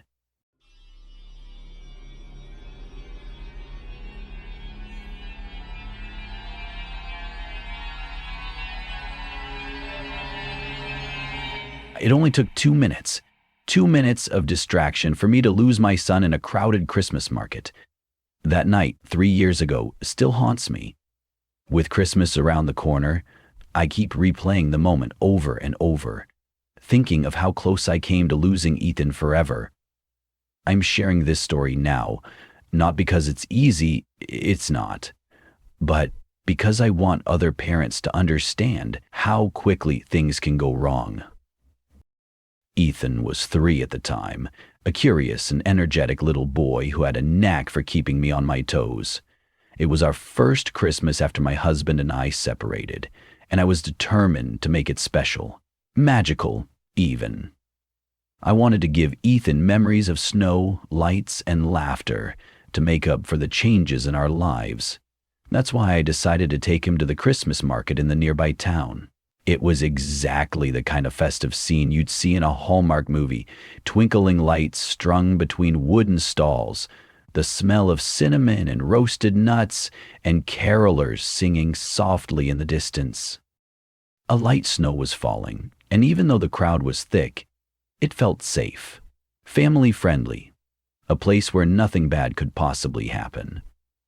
I planned everything down to the smallest detail. We'd wander the stalls, drink hot chocolate, maybe even visit Santa's grotto. Ethan loved exploring, so I knew I'd have to keep a close eye on him. But I wasn't worried. As long as I held his hand, I thought, everything would be fine. And at first it was. Ethan was mesmerized by the market. He pointed out every light, every decoration, asking a million questions with the boundless curiosity only a toddler can have. We stopped at a stall selling handmade ornaments, and he fell in love with a little carved wooden fox. "Mommy, look, it's running," he said, giggling as he made the fox dash across his mittened hand. I smiled and let him hold it while I talked to the vendor about prices. I must have glanced down at him a dozen times to make sure he was still there, but at some point, just for a moment, I got distracted. I pulled out my wallet, counted out some cash, and when I looked back down to tell Ethan something, he wasn't there. At first I didn't panic. I thought he'd just wandered a few steps away, distracted by another stall or a shiny display. "Ethan?" I called, scanning the area for his little red coat. "No, it's her." I turned in a slow circle, my chest tightening as I called his name again. Still nothing. The crowd suddenly felt too loud, too big. A cold dread crept up my spine as I dropped everything, the ornament, my wallet, even my bag, and started moving. "Ethan!" I shouted, louder this time, my voice trembling. People were glancing at me, but no one had seen him. "Have you seen a little boy? Red coat? 3 years old?" I asked a vendor at the next stall, my voice shaky and desperate. She shook her head. Someone else chimed in, pointing toward the back of the market. "I think I saw a kid heading that way." I didn't stop to think. I ran. I pushed through the crowd, ignoring the vendors, the lights, the music. My heart was pounding, and horrible thoughts filled my head. What if someone took him? What if he's gone? What if I never see him again? I tried to fight back the tears, stinging my eyes. But my hands were already shaking. My breath came in short gasps as I scanned every face, every corner. And then I saw him. Ethan was near the edge of the market, standing next to a man I didn't recognize. Relief flooded through me, but it was short-lived. Something was wrong. The man was dressed neatly, jeans, a puffy jacket, and a beanie. But his smile was too forced, his body too stiff. He was holding Ethan's hand tightly, like he was afraid to let go, and everything about him screamed discomfort. I rushed forward, my heart in my throat. "Ethan!" I called, my voice sharp with a mix of relief and fear. The man turned to face me, smiling too brightly. "Oh, there you are," he said, his tone dripping with forced cheer. I found him wandering by himself and thought I'd better stay with him until his mom showed up. I didn't hesitate. I reached out and scooped Ethan into my arms, holding him so tightly he squirmed. "Thank you," I said, my voice shaking. "Where exactly did you find him?" The man hesitated, his eyes darting away for a split second before he answered. Over by the hot chocolate stand," he said quickly, too quickly. A chill ran down my spine. The hot chocolate stand was on the opposite side of the market. If he'd found Ethan there, why hadn't he stayed put?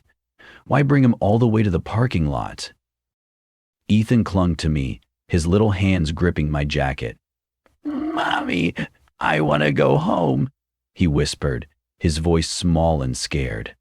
I turned away from the man, my instincts screaming at me to leave. "Thank you for your help, but we're fine now," I said firmly, walking back toward the crowd. "Hey," the man called after me, his tone darker now. "You should really be more careful. He could have gotten hurt." I didn't look back. I kept walking, holding Ethan so tightly my arms ached. When I was far enough away, I pulled out my phone and called the police. They arrived quickly, and I told them everything: his description, where I'd found him, the unsettling interaction. The officers assured me I'd done the right thing. While one stayed with me, the others fanned out to search the area. It didn't take long to find him. He was leaning against a car near the parking lot, watching the market. He tried to act casual, but when they ran his ID, everything fell into place. He was a registered sex offender with a history of targeting children. The officer's words hit me like a blow. My legs felt weak, and my vision blurred as I held Ethan close. All I could think was how close I'd come to losing him. 30 more seconds. That's all it would have taken. The man was taken into custody, but knowing he was caught didn't erase the fear. For weeks, I replayed that moment in my head, the empty space where Ethan should have been, the man's too tight grip, his false smile. What if I hadn't looked up in time? What if he'd gotten to his car? It took months before I could take Ethan to a crowded place again. And even now, I keep a death grip on his hand in public. I've drilled him on what to do if he ever gets lost. But no amount of preparation can erase the vulnerability I felt that night. This Christmas, we're sticking to small family outings, no markets, no crowds. I'm okay with that. What matters most is that Ethan is safe. So if you're a parent, please, don't take your eyes off your kids, not even for a second. No matter how safe a place seems, there are always people looking for an opportunity. And if your gut tells you something is wrong, trust it. It's better to be overprotective than to live with regret. Stay safe and hug your little ones extra tight this holiday season.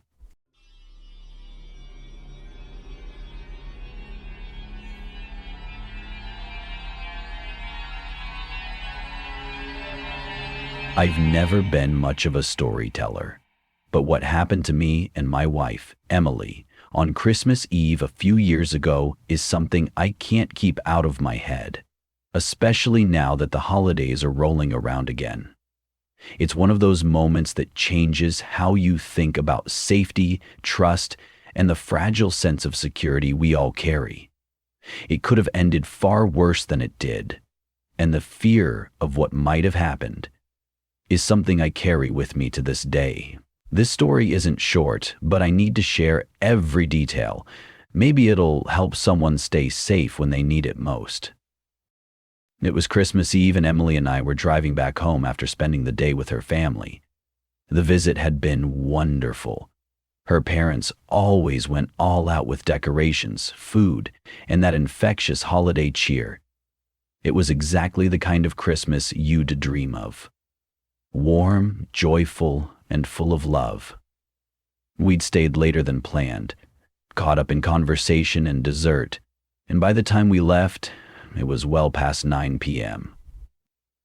The drive home was about 2 hours, mostly through quiet rural highways. Snow had fallen earlier that day, but the road seemed clear as we left the suburbs behind and entered the dark, open stretches of farmland. I was at the wheel, and Emily had curled up in the passenger seat with a blanket, dozing lightly. The soft glow of Christmas lights in the distance slowly faded into the vast darkness of the countryside. Outside, the world seemed peaceful, the kind of stillness that makes you believe nothing bad could ever happen.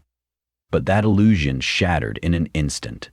We were about an hour into the drive, cruising at a steady speed down an empty stretch of highway.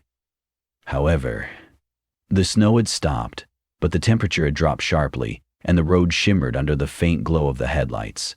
It was the kind of slick, glassy look I'd seen 100 times before, but this time, I ignored the warning in my gut. Then it happened. The car slid. At first it was subtle, like we'd hit a patch of gravel, but within seconds, the back of the car fishtailed violently, pulling us into a terrifying spin. I gripped the wheel, desperate to regain control, but it was useless. Black ice. The kind you can't see until it's too late. Emily woke up with a scream, clutching the armrest. "What's happening?" she cried, her voice high with panic. "I've got it," I lied, even as the car skidded helplessly off the road. We slid sideways down a slight incline and came to a jarring stop in a snowbank at the bottom of a shallow ditch. For a moment, silence blanketed everything, broken only by the slight ticking of the cooling engine. "Are you okay?" I asked, my voice shaking. Emily nodded, but her wide, tear-filled eyes told another story. What just happened?" "Black ice," I said, my hand still gripping the wheel. "We're stuck." I tried restarting the car, but the tires spun uselessly in the snow. I grabbed my phone to call for help, but of course, no signal. The thought made my stomach sink. We were in the middle of nowhere, on Christmas Eve, with no cell service and no way to get moving. The only thing to do was wait and hope someone came along. The temperature was brutal, well below freezing. I turned the car on briefly to run the heater, but I knew we couldn't leave it running long without draining the battery. Emily wrapped the blanket tighter around herself, her teeth chattering as I tried to reassure her. "We'll be okay," I said. "It's a holiday. People are probably driving home from family dinners. Someone will come by." But in the back of my mind, I wasn't so sure. The road stretched endlessly in both directions, an unbroken line of darkness and snow. The minutes dragged on, each one colder than the last. Finally, after what felt like hours, headlights appeared in the distance. Both of us sat up, relief surging through us as the light grew brighter. A beat-up old truck pulled up, its engine growling as it slowed to a stop. The driver's door opened with a groan, and a man stepped out. At first glance, he seemed ordinary enough, to be a man. Tall, broad-shouldered, wearing a heavy jacket and a beanie over his face. But something about the way he moved, slow, deliberate, made the hairs on the back of my neck stand on end. He approached my window, and I rolled it down just a crack. "You folks all right?" he asked, his voice gravelly and deep. "We're okay," I said quickly. "It's some black ice and ended up in the ditch. Tow truck's on its way." He nodded, but his eyes lingered on mine a beat too long. "Tow truck, huh? How long they say it'd take?" "Not long," I lied. "Should be here soon." He shifted his weight, his hands buried in his pockets. "Well, if you need a ride, I can take you somewhere warm. Ain't safe to sit out here in the cold." "Thanks, but we'll wait," I said, forcing a smile. His gaze flicked to Emily, then back to me. Finally, he shrugged. "Suit yourself," he said, and walked back to his truck. Emily grabbed my arm. "He's leaving, right?" she whispered. "I think so," I said, though I wasn't convinced. The truck's headlights shut off, plunging the road into darkness. My heart sank. The engine idled, a low rumble that seemed to grow louder in the still night. "What's he doing?" Emily asked, her voice trembling. "I don't know," I admitted, my mind racing. Minutes stretched like hours. Then, the truck's door creaked open again. The man stepped out, and this time he wasn't empty-handed. A tire iron swung loosely in his hand, glinting faintly in the moonlight. "Lock the doors," I whispered, my voice tight with panic. Emily fumbled to double-check the locks as the man approached. "Sure you don't need that ride?" he asked, his tone sharper now. "We're fine," I said, trying to sound firm, but my voice betrayed me. He smirked. A predator's smirk. "All right, your call." But he didn't leave.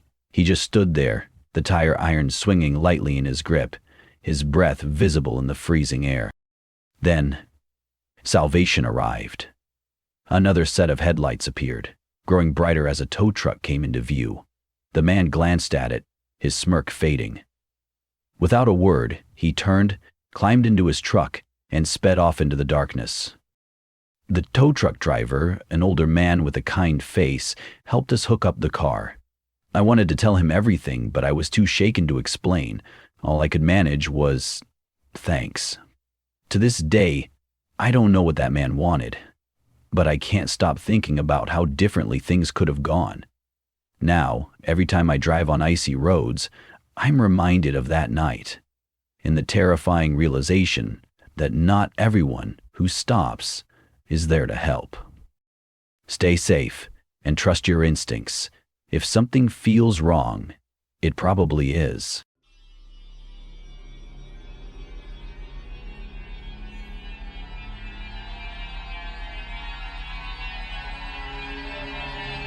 Hey Reddit, I've been reading through a lot of holiday-themed creepy stories lately, and it reminded me of something terrifying that happened to my family a few years ago. It still makes me uneasy whenever I think about it, and I figured it was worth sharing, especially as people start decorating their homes for the season.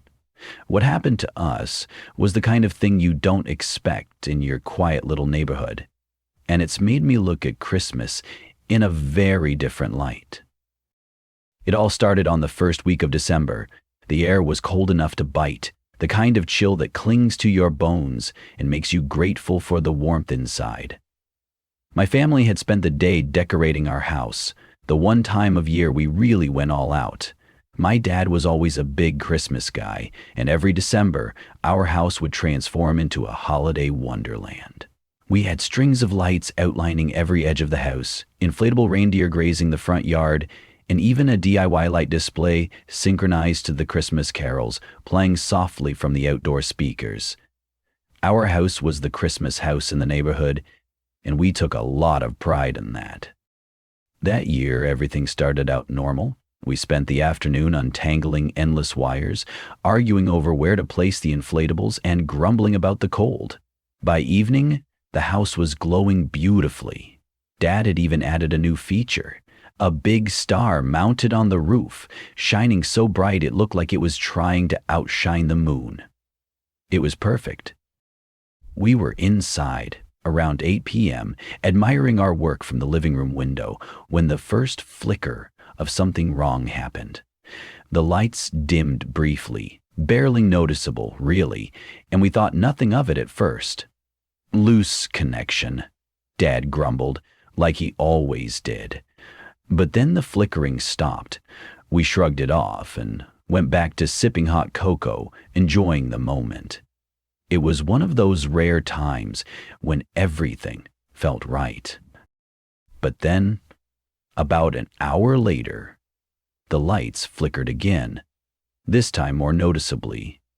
They blinked off entirely for a split second before coming back on with a soft hum. Dad sighed and grabbed his coat, muttering about the cold weather messing with the connections. "I'll be back in a minute," he said, heading out the front door with a flashlight. I stayed by the window, watching him cross the yard to the side of the house where the main outlet was. The beam of his flashlight cut through the dark, sending long, shaky shadows across the snow. The silence of the night pressed in on me, the kind of silence that made you hyper-aware of every creak of the house, every shuffle of movement outside. I could see his breath in the cold air as he knelt by the wires, fiddling with the tangled mess. After a moment, he stood up. His flashlight beam swept across the yard, and he froze. "Dad?" I called, leaning closer to the window. "Everything okay?" "Stay inside," he said, his voice low and tight, like something was off. "Close the window and lock the door." That wasn't like him. Dad was the kind of guy who brushed off everything, always calm, always in control. Hearing the tension in his voice made my heart race. I shut the window and locked it, my hand shaking as I turned to my mom and sister, who were both staring at me now, wide-eyed. "What's going on?" my mom asked. "I don't know," I said, trying to sound braver than I felt. "Dad said to lock the doors." A few minutes passed in heavy silence, the kind of silence that's too heavy to ignore. My mind kept racing. What had Dad seen out there? Why was he acting so strange? When Dad finally came back inside, his face was pale, his jaw tight.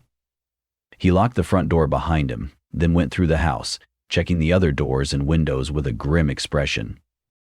"What's going on?" Mom asked, her voice trembling now.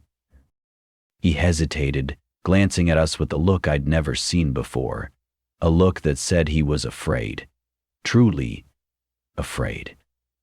"The ladder was moved," he said slowly, his words hanging in the air like a bad omen. "The ladder?" I repeated. "The one you used to put up the lights?" He nodded, his hand still on the door handle. It was propped up against the side of the house, near the roof. Someone moved it. We all froze. The ladder had been in the garage earlier that day, tucked away after Dad had used it to set up the star. There was no reason for it to be outside, let alone leaning against the house. "What do you mean, moved?" Mom asked, her voice rising. "I don't know," Dad said, his eyes darting toward the front door. "But the wires for the star were cut." "Cut?" My voice came out louder than I intended, disbelief and fear rising in me at once. "You're sure?" Dad nodded. "Someone climbed up there and cut them. The star's not even on anymore." That's when the real fear set in. Someone had deliberately sabotaged our decorations. But why? And more importantly, where were they now? We tried to stay calm, but the tension in the house was suffocating. Dad called the non-emergency police line, explaining what had happened. They said they'd send a car to drive through the neighborhood, but it might be a while since nothing serious had happened yet. Dad, though, wasn't waiting around. "I just want to make sure nothing else is out of place," he said, grabbing his flashlight again. Mom insisted on going with him, so they bundled up and stepped back outside, leaving me and my sister by the window. We watched them walk slowly around the house, the flashlight beam slicing through the dark, sweeping over the snow-covered lawn in wide arcs. That's when my sister gasped. "Did you see that?" "See what?" I asked, my voice shaking. She pointed toward the far corner of the yard, near the tree line. "There! Something moved." I squinted, pressing my face against the glass. At first, I saw nothing but the endless stretch of white, but then, there it was, a shadow, moving quickly and unnaturally across the yard, just beyond the reach of the lights. "Huh! Dad!" I shouted, banging on the window. "There's someone out there!" My parents turned just in time to see the shadow dart behind the garage. Dad's flashlight bobbed wildly as he ran toward it, but the figure was already gone. Mom shouted his name, but he didn't stop. He reached the garage in seconds, but the shadow was nowhere to be found. He searched the area, his footsteps crunching in the snow, but there was nothing. Just footprints leading to the street, as if whoever it was had gotten into a car and driven off. When the police arrived, they took our statements, but they didn't have much to go on. "You should keep the ladder locked up," they advised. "Maybe get a security camera." That night, we unplugged the lights and stayed up late, jumping at every little noise, the creak of the house settling, the whistle of the wind outside. The star on the roof stayed dark for the rest of the season. Dad didn't want to risk putting the ladder back up. Every time I looked at that darkened star, I felt a mix of anger and cold fear. Who would go out of their way to ruin someone's Christmas decorations? And why? To this day, we still don't know who it was or what their intentions were. Maybe it was just a prank. Maybe it was something more sinister. Either way, it left a mark. We still decorate the house every year, but it's not the same. The magic of Christmas lights has been replaced by the cold, sterile gaze of a security camera, silently watching over our yard like a sentinel. So, if you're putting up decorations this year, be careful. Lock up your ladders, and don't assume that everyone in your neighborhood has good intentions. Stay safe, and maybe keep a closer eye on those shadows in your yard. You never know who might be lurking out there.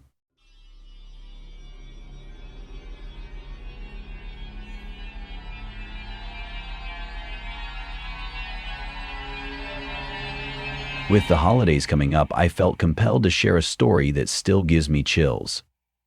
A few years ago, my husband and I were trying to make a Christmas special for our daughter without breaking the bank. What started as a simple Craigslist transaction turned into one of the most unsettling experiences of my life. It was the year our daughter Lily turned 7. She had been asking for a bike for months, ever since she saw one in a store window, and declared that she wanted to learn how to ride. We weren't in the best financial situation that year. My husband had been laid off a few months earlier, and money was tight. But we wanted to make her Christmas magical, so we decided to look for a used bike. Craigslist seemed like the obvious choice. We spent a few evenings scrolling through listings until we found one that was perfect. A pink bike with streamers on the handlebars, in great condition, and at a price we could actually afford. The seller had posted a few pictures, and it looked almost brand new. I emailed him to ask if it was still available, and he responded quickly, saying it was. His email was odd. It was filled with exclamation marks and words like precious and treasure, which seemed over the top for a bike. He called it a gift fit for a very special little girl, and signed his name as Santa Pete. My husband and I laughed it off. Maybe he was just an eccentric older guy. He gave us his address and suggested we come by that evening. By the time we arrived, it was dark. The neighborhood seemed fine, but Pete's house stood out in the worst way. The porch light flickered weakly, casting shadows that danced across the overgrown yard.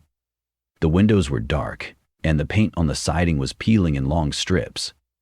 A faint metallic smell hung in the air, sharp and out of place. I told myself it didn't matter. We were here for the bike, not to judge someone's landscaping. We parked and walked up to the door. A man answered before we could even knock. He was in his late 50s or early 60s, with a thick mustache and dotting eyes that never quite met ours. He wore a ratty sweater that looked like it hadn't been washed in years, and his smile felt off, too wide, too forced.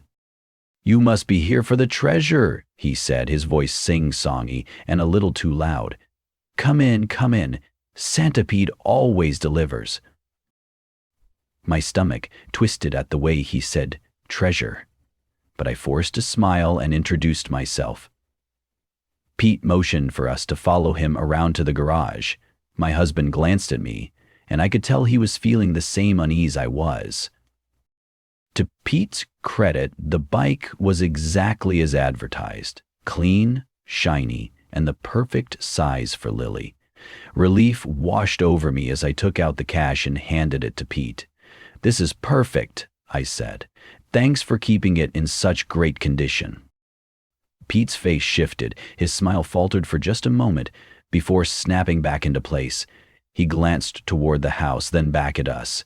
"You know," he said slowly, "since you're here, why don't you come inside for a cup of coffee?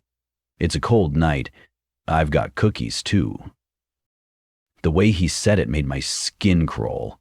His overly cheerful tone was gone, replaced by something flat, almost mechanical. I gripped the bike's handlebars tightly, trying to keep my voice steady.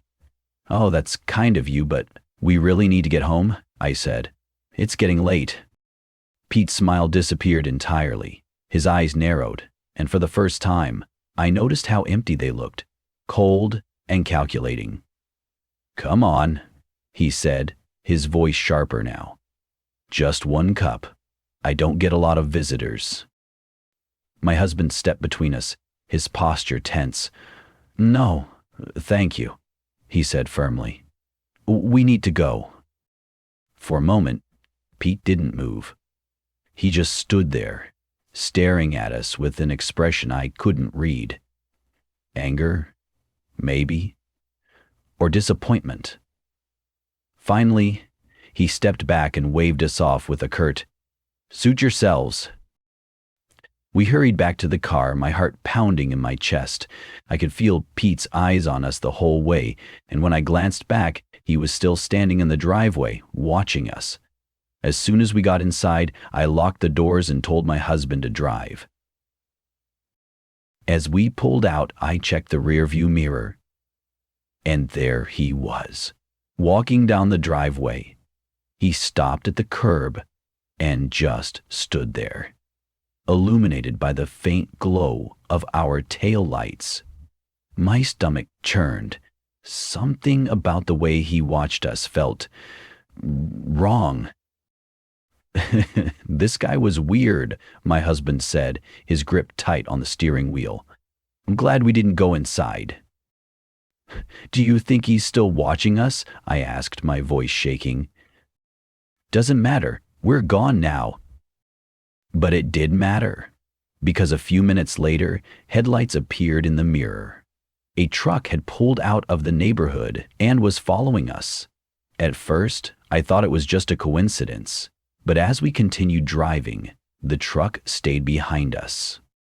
"Do you think that's him?" I whispered. My husband frowned, checking the mirror again. "Maybe. Let's see." He made a sudden right turn onto a side street, and the truck followed. My chest tightened as panic set in. "He's following us," I said, clutching the bike in the back seat. "What do we do?" "Hold on," my husband said, his voice tense. He started weaving through the neighborhood, turning randomly to see if the truck would stay with us. It did. Every turn we made, it followed. Every time we slowed down, it matched our speed. Finally, we pulled into a brightly lit gas station. The truck slowed as it passed, but didn't pull in. Instead, it continued down the road until it disappeared into the night. That Christmas, Lily loved the bike. Watching her ride it up and down the sidewalk, her laughter ringing out, I should have felt nothing but joy. but every time I looked at that bike, a shiver ran down my spine. I couldn't stop thinking about Pete, his cold, insistent tone, the way he'd followed us. What if we'd gone inside? What if we hadn't stopped at the gas station? I never reported Pete to the police. At the time, we convinced ourselves we were overreacting, that he was just a lonely old man who didn't know how to handle rejection. But deep down, I knew better. If you're buying something online, please be careful. Meet in a public place, bring someone with you, and trust your instincts. No gift is worth putting yourself or your family at risk.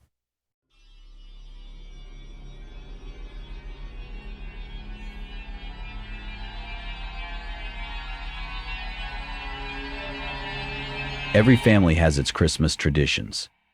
Ours now includes a memory we wish we could forget. One that began with an uninvited gift and a message that still haunts me to this day. It started like any other Christmas. My wife Sarah and I woke up early to the sound of our kids tearing into their stockings in the living room. The house was filled with laughter and the rich smell of coffee brewing in the kitchen. Outside, frost glimmered on the front lawn and the sun cast its pale winter light through the windows. It was one of those perfect Christmas mornings, the kind you only see in Hallmark movies. After the kids opened their gifts, we sat down for breakfast. It was a quiet, cozy holiday, just the four of us in our little suburban home. We didn't have any big plans, which made it even more relaxing. That's why what happened next felt so wrong. Around mid-morning, I went outside to grab the newspaper. As I opened the front door, the cold air bit at my face, and my breath misted in the air. That's when I saw it. A small, square gift box sitting on the porch. It was plain, unwrapped, and damp from the morning frost. "Hey," I called back into the house, holding it up. "Did one of you order something?" Sarah appeared at the doorway, her brow furrowing. "No, what is it?" "I don't know," I said, turning the box over in my hands. "There's no tag or anything." The kids crowded around, their curiosity sparking, a brief, cheerful debate over what might be inside. But something about the box felt off. It wasn't just the absence of wrapping or a name. It was the heaviness in my gut, an instinct I couldn't explain. "I'll just open it," I said, more to myself than anyone else. The lid came off easily. Inside was a broken watch. Its glass face was shattered and the hands were stopped at exactly midnight. The leather strap was worn, but it wasn't an old cheap watch. It looked expensive. Beneath it was a small, folded note, the paper yellowed at the edges, like it had been left out in the elements. Only it spelled out the name. Darnit Academy. Uvque flower signs haunt the street. Students safe escape. Board of Feminist dies draw. I pulled it out carefully, and when I unfolded it, I saw 3 words written in thick, uneven black letters. "Time's up." The hairs on the back of my neck rose. A strange, cold heaviness settled in my chest. I handed the note to Sarah, whose face paled as she read it. "Is this some kind of joke?" she asked, glancing nervously down the street. "I don't know," I said. I tried to keep my voice steady for the kids' sake, but I couldn't take my eyes off the words. The ink was smeared in places, but it was unmistakably deliberate. "Maybe it's from a neighbor," she suggested, though the tremor in her voice betrayed her doubt. I nodded, trying to convince myself she was right. But deep down, I knew this wasn't a harmless gesture. The watch wasn't just old. It was broken, cracked, chosen. We spent the rest of the morning asking around. None of our neighbors had seen anyone near the house, and no one admitted to leaving the box. The doorbell camera, brand new, installed just a few months ago, hadn't recorded anything overnight. It was like the box had appeared out of nowhere. Sarah suggested calling the police, but I hesitated. What could I tell them? Someone left a creepy gift on my porch? It felt ridiculous. Still, the unease lingered, gnawing at the edges of our day. By evening, the house felt different, heavier. The kids were oblivious, still playing with their toys, but Sarah and I couldn't stop glancing at the windows. I caught myself checking the locks over and over, even though I knew they were secure. After we put the kids to bed, we sat in the living room, the box and its contents still on the coffee table between us. Neither of us wanted to touch it, but neither of us could bring ourselves to throw it away. "What do you think it means?" Sarah whispered. I shook my head. "I don't know. Maybe it's just someone messing with us." "But why us?" she pressed. "We don't have enemies. We don't even know that many people." I didn't have an answer. Around midnight, just as we were heading to bed, a knock came at the door. 3 sharp raps. Sarah froze. My heart slammed against my ribs. I grabbed the fireplace poker, motioning for Sarah to stay back. The knock came again, slow, deliberate, too heavy to be the wind. "Who's there?" I called, my voice firmer than I felt. No answer. I peeked through the peephole. Nothing. The porch was empty. My hand trembled as I unlocked the door and opened it just a crack. The freezing air poured in, biting at my skin. I looked out. Nothing. No footprints in the snow, no sign anyone had been there. "Was it the wind?" Sarah whispered from behind me, her voice shaking. I shook my head. No. We didn't sleep that night. I stayed on the couch, staring at the front door, the fireplace poker still in my hand.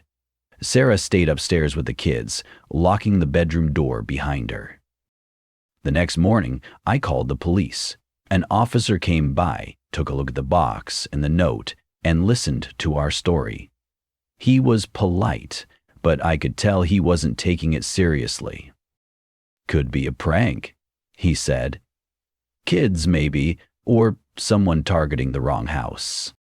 But his tone told me he didn't believe it. Weeks passed, and life slowly returned to normal. We installed a new security system with cameras covering every angle of the house. Nothing unusual showed up. The neighborhood stayed quiet. And yet, I couldn't shake the feeling that we were being watched. The box sat untouched in the garage, but I couldn't bring myself to throw it away. Every time I looked at it, I felt the same cold dread I'd felt that morning. The watch, the note, they felt too deliberate, too personal. We never found out who left it or what the message meant. Maybe it was just a prank, a random act of weirdness on an otherwise perfect Christmas. But sometimes, late at night, I think about those 2 words. Time's up. And I wonder if it was a warning, a countdown, or if it's already too late.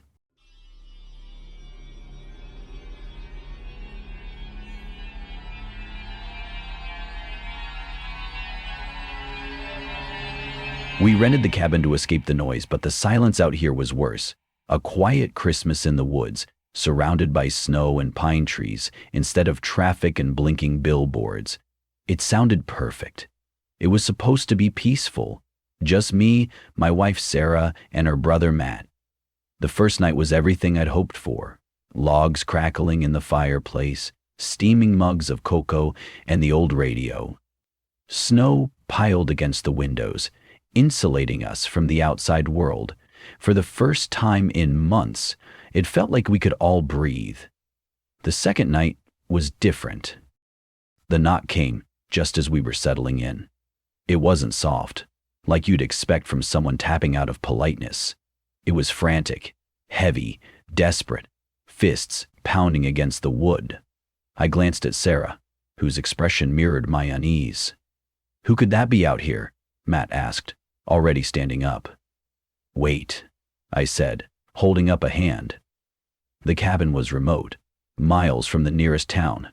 Whoever was out there wasn't a friendly neighbor dropping by for sugar. The knock came again, louder this time. Hello? A man's voice called out from the other side. Please, I need help. My stomach twisted. What if he was dangerous? But what if he wasn't? Leaving someone out there in the snow felt heartless. Against my better judgment, I stepped forward and unbolted the door. The man on the porch was young, maybe in his early 30s, with shaggy hair and a face red from the cold. His breath came in heavy puffs, visible in the freezing air. His eyes were wide, darting nervously to the tree line. Thank you, he said, stepping forward. I got lost. My car broke down. Please, can I... Before he could finish, two shadows moved at the edge of the porch.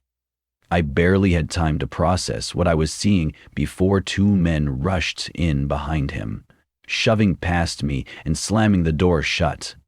What the hell? Matt shouted, leaping to his feet. Sarah screamed, backing into the corner of the room. The first man, the one who'd knocked, stayed close to the door, his eyes darting around the cabin like a caged animal. The second man was huge, towering over me, with a thick beard and a wild, unkempt look. The third was calm, almost unnervingly so. He was dressed in a neat black coat, his face pale and expressionless. Don't scream, the calm one said softly. We're not here to hurt you. That's what people always say before they hurt someone, I snapped, my heart hammering in my chest. He tilted his head slightly, studying me like I was something under a microscope. True, but in this case, it happens to be genuine. For now. What do you want? Sarah asked, her voice trembling. Shelter, he replied. Just until the storm passes. I glanced out the window. Snow was falling thick and fast, but something about his answer didn't sit right. If they only wanted shelter, why not knock like normal people? Why barge in like this? Shit, the man in black ordered, gesturing toward the couch. We obeyed, the three of us huddling together. The strangers made themselves at home. One rummaged through the kitchen cabinets. The other peered out the window as if expecting something. What's out there? Matt asked. The first man, the one who'd knocked, turned to him with wide, fearful eyes. They, I repeated. The calm man sighed, almost impatiently. We don't have time for stories. Just know this. You don't want to go outside tonight. What are you talking about? Sarah asked. They'll see you, the big man muttered, without looking away from the window. Who? I demanded, frustration boiling over. Who will see us? The man in black chuckled softly. They don't have names, but trust me, you'll know them when you see them. I stood up, fists clenched. Enough. You need to leave. The calm man's smile faded. Sit down. Something in his tone froze me in place. His eyes locked onto mine, cold and unblinking, and for a moment I felt like I couldn't move. Then it started. At first, it was just a light tapping at the windows. I told myself it was the wind, until I saw the handprints, long skeletal smears pressed against the glass, dripping like they'd been made by something wet. Dozens of them appeared, one after another, as if a crowd was forming outside. Some were small, like a child's hands. Others were too large to be human. They're here, the big man whispered. Sarah gasped, clutching my arm. Matt stumbled back, knocking over a chair as he grabbed the poker from the fireplace. What the hell is that? Matt shouted, his voice cracking. The man in black turned his head slightly, his face eerily calm. Quiet, he said. They don't like noise. The tapping turned to scraping, nails dragging against the glass. The shadows outside seemed to pulse and shift. pressing closer until the windows themselves seemed ready to buckle. My stomach churned as I stared into the darkness. For a moment, I thought I saw a face, pale, hollow-eyed, and grinning. But then it was gone. Matt lost his nerve first. "Screw this, I'm leaving." "Matt, don't!" I shouted, but he didn't listen. He threw open the door and bolted into the snow. The shadows outside surged forward, swallowing him whole. His scream cut off abruptly, leaving only silence. I slammed the door shut, my hands shaking. What just happened?" The calm man smiled faintly, his teeth unnaturally white. "I told you, stay inside." The rest of the night passed in a blur of fear and unanswered questions. By morning, the strangers were gone. No footprints led away from the cabin. No sign of Matt either. Just those smeared handprints on the windows, now frozen into the glass. We packed up and left as quickly as we could, but I can't shake the feeling we didn't leave alone. Every so often, I hear that knock, soft, persistent, always at night, always when I'm alone. I never open the door anymore.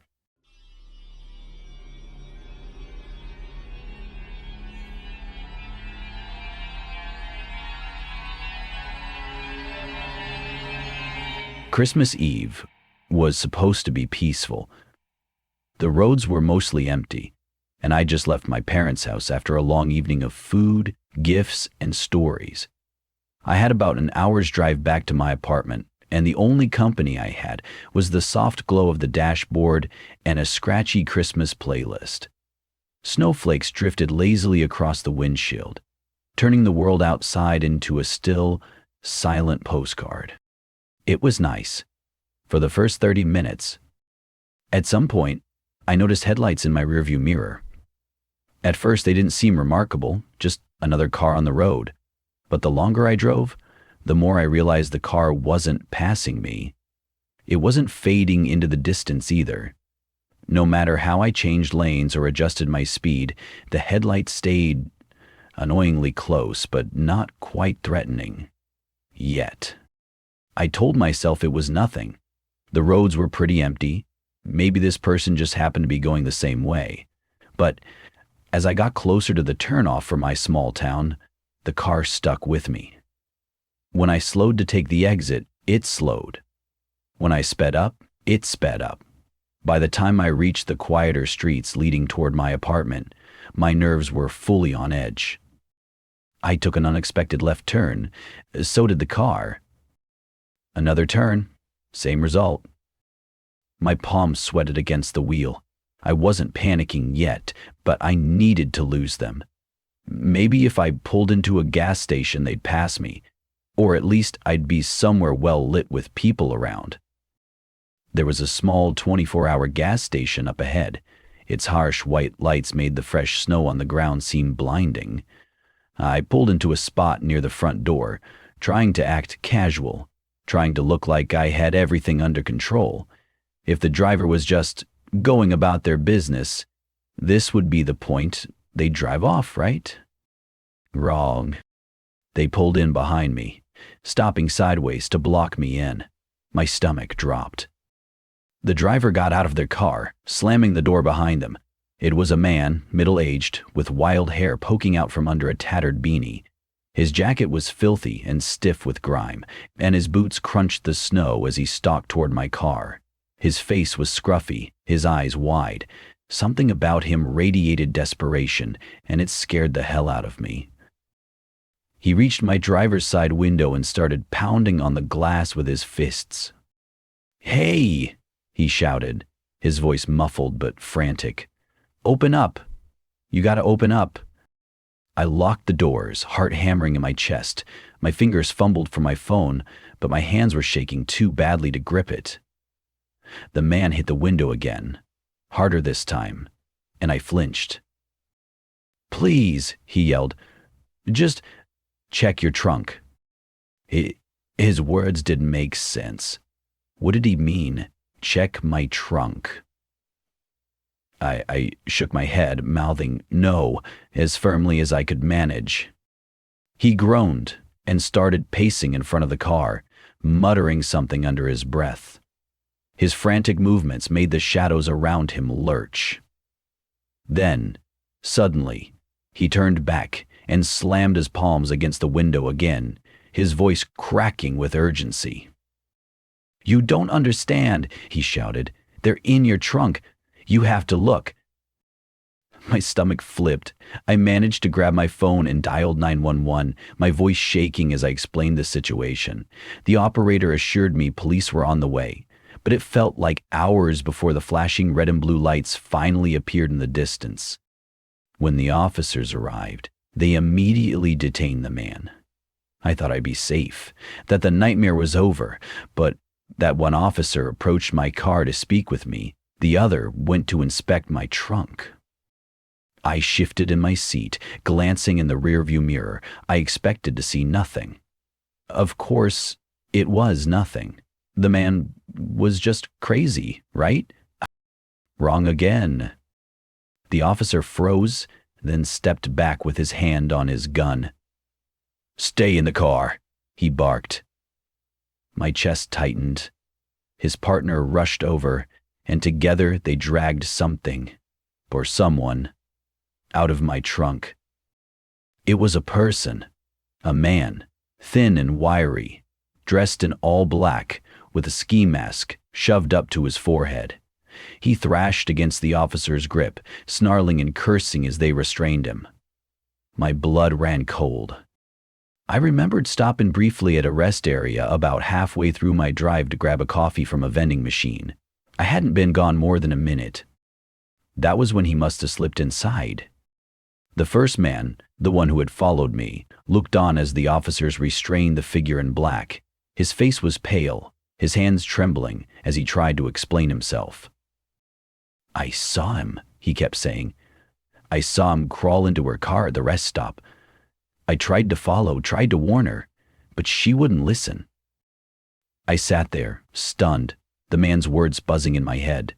The person in my trunk had been waiting for his chance, waiting for me to park somewhere quiet, waiting for me to go inside my house, waiting for me to let my guard down. The police told me I was lucky. Lucky the first man had seen him. Lucky he'd been persistent enough to stop me. I didn't feel lucky. Even now, I can't drive at night without constantly checking my mirrors. I triple-check my car before I get in, locking the doors the second I'm inside. And I always think about that night. If I hadn't stopped at that gas station, if the man hadn't followed me, would I have ever made it home alive?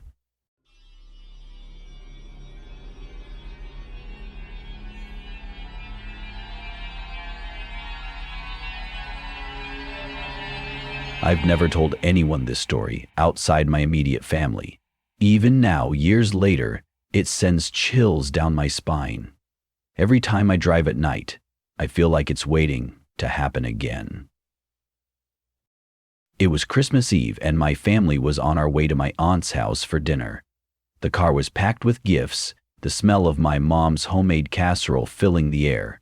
My dad was driving, my mom was in the passenger seat, and I was in the back seat with my little sister Emma, who was half asleep with her headphones on. Snow fell lightly, dusting the road in a thin layer of white. The world was quiet, almost peaceful, until it wasn't. We were driving down a remote stretch of road, the kind that barely gets plowed in the winter. Our GPS had glitched earlier, and my dad insisted this was a shortcut. There weren't any other cars around. It felt like we were the last people on Earth. That's when we saw it. A car pulled off to the side of the road, hazard lights blinking faintly in the dark. A man stood next to it, waving his arms. "What's he doing out here?" my mom asked, leaning forward to get a better look. "Probably needs help," Dad muttered, his grip tightening on the wheel. "Should we stop?" Mom asked. "No," Dad said immediately. "It's too dark, too isolated. We'll call someone when we get to the next town." "Come on, it's Christmas Eve. What if he's stranded?" Mom pressed. Their voices rose. but I was barely listening. I was staring at the man through the frosted window. He wore a big, puffy coat, the hood pulled up tight against the cold. His arms were flailing, almost too much, like he was trying to make sure we noticed him. Something about his movements didn't feel natural, more like a performance than a plea. "Looks like he really needs help," Mom insisted. "What if it were us out there?" Dad hesitated, then sighed. Slowly, reluctantly, he pulled the car off to the shoulder about 10 feet in front of the man's vehicle. My stomach twisted as we stopped. The car ahead of us looked wrong somehow. The windows were fogged up, completely opaque, like it had been sitting there for hours. I squinted, but I couldn't make out any shapes inside. Dad rolled the window down slightly. Cold air rushed in, biting at my cheeks. "Hey, you okay?" he called out. "I'm fine. I think I had a way of keeping out here." The man jogged up to the car, his hood still obscuring most of his face. His breath puffed out in frantic bursts as he spoke. "Thank you! My wife and baby are in the car. They're freezing, the engine won't start, and my phone's dead." I leaned forward to look at the car again. The snow piled on its roof looked undisturbed. No one inside was moving. I couldn't shake the feeling that something was wrong, like a voice whispering in the back of my head, "Leave, now." "I'll grab my phone," Dad said, already reaching into his pocket. Then I saw it. Movement, just at the edge of the headlights. 2 figures stepped out from the bushes on either side of the road, closing in fast. My mouth went dry as adrenaline surged through me. "Dad!" I screamed, my voice breaking. He looked up just as one of the figures raised something metallic, long and heavy, like a crowbar. "Roll up the window," Mom yelled. Dad didn't hesitate. He slammed the car into reverse. The tires spun on the icy road, skidding uselessly as the 2 men broke into a sprint. My heart thundered in my chest. They were coming faster, their faces just visible in the glow of our brake lights. Twisted with fury. One of them shouted something, but I couldn't make out the words. Finally, the tires caught traction. The car lurched backward, fishtailing slightly before Dad shifted into drive. One of the men reached us, swinging the crowbar hard against my window. The glass held, but the sound of the impact was deafening. I flinched, throwing my arms over my head. Emma woke up screaming, ripping her headphones off as the car surged forward. We sped away, the abandoned car and the 3 figures swallowed by the darkness behind us. No one spoke until we reached a gas station in the next town. My mom got Emma out of the car, trying to calm her down, while my dad called the police. He was shaking, his voice uneven as he relayed what had happened. The officer on the other end sounded almost bored, like this wasn't the first time he'd heard a story like ours. "There've been reports of similar incidents in the area," he said. "People using broken-down cars as bait to rob unsuspecting drivers. You're lucky you got away." Lucky. That word stuck with me. I didn't feel lucky.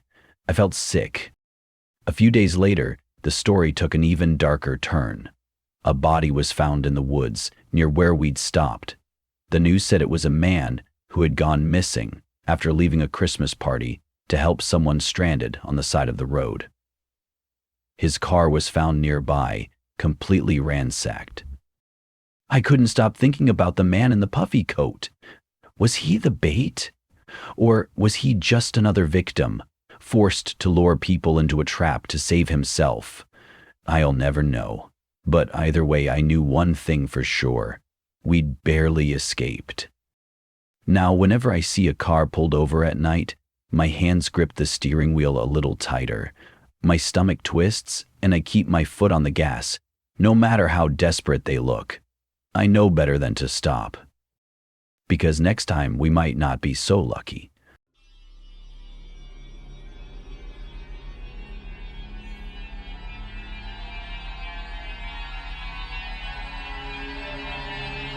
Christmas has always been my favorite holiday. There's something magical about the house on Christmas morning, the warm glow of the tree lights, the smell of cinnamon lingering in the air.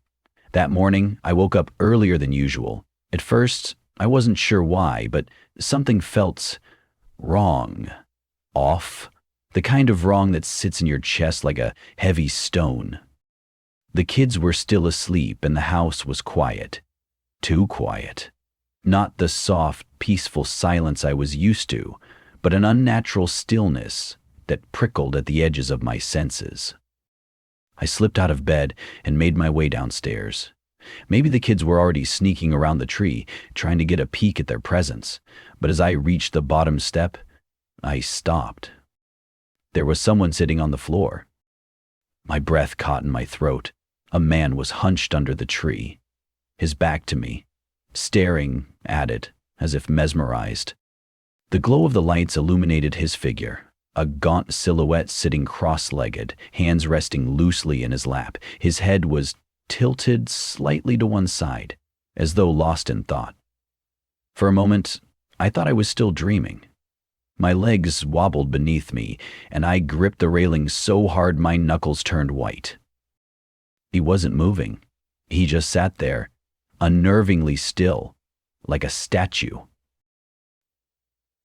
I swallowed hard, my pulse roaring in my ears. Who are you?" I managed to croak, my voice shaky. "What are you doing in my house?" He didn't answer. He didn't even flinch. The faint hum of the tree lights buzzed in the silence, and I realized I was holding my breath. I could hear the steady ticking of the clock on the wall, and yet the man remained frozen, his focus locked on the tree, as if I wasn't even there. I took a hesitant step forward, squinting to get a better look at him. His clothes were tattered and old-fashioned, like something pulled out of a century-old photograph. His hair was disheveled, and his thin shoulders slumped forward.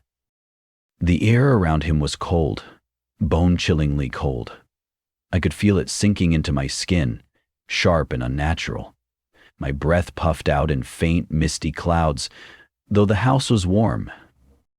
I tried again, louder this time. "Hey," I said, "who are you? How did you get in here?"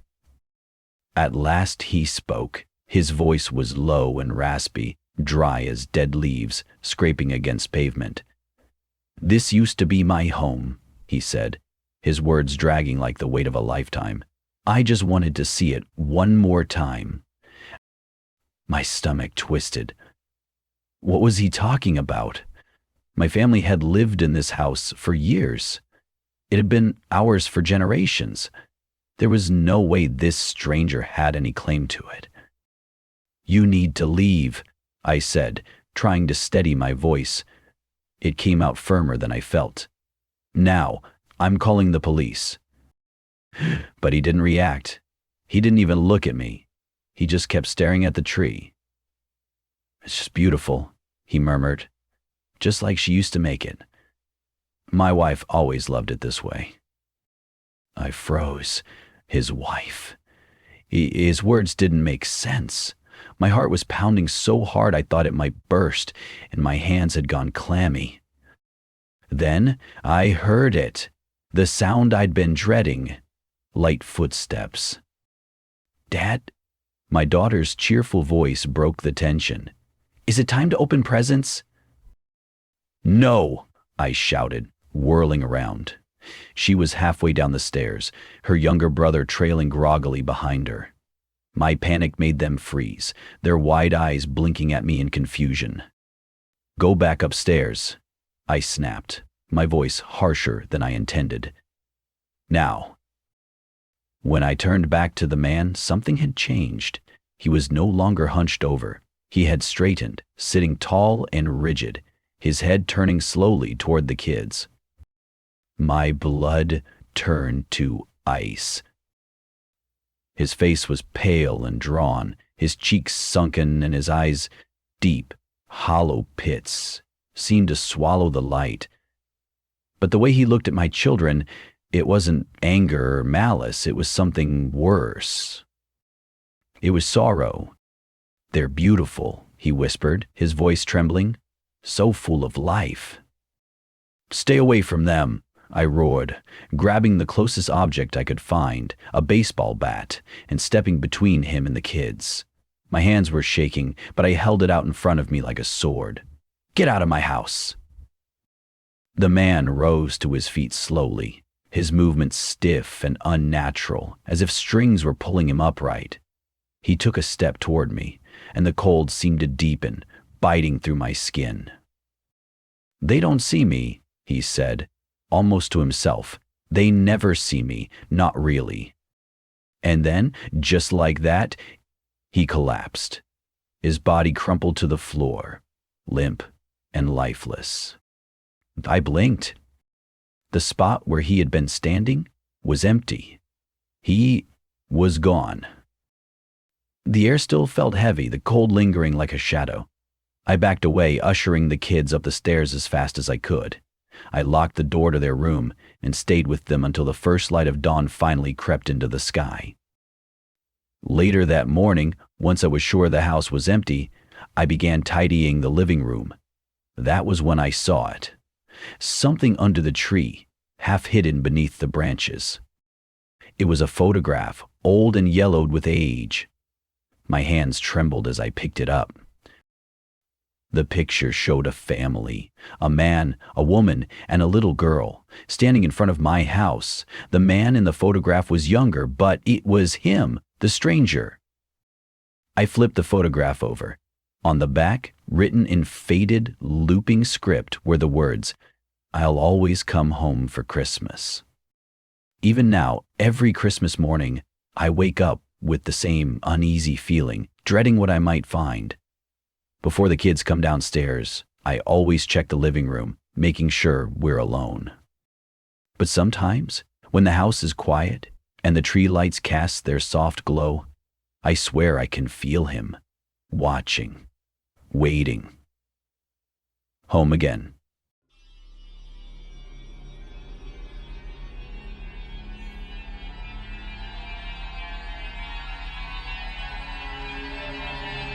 I want to share something that happened to me a few years ago on Christmas night.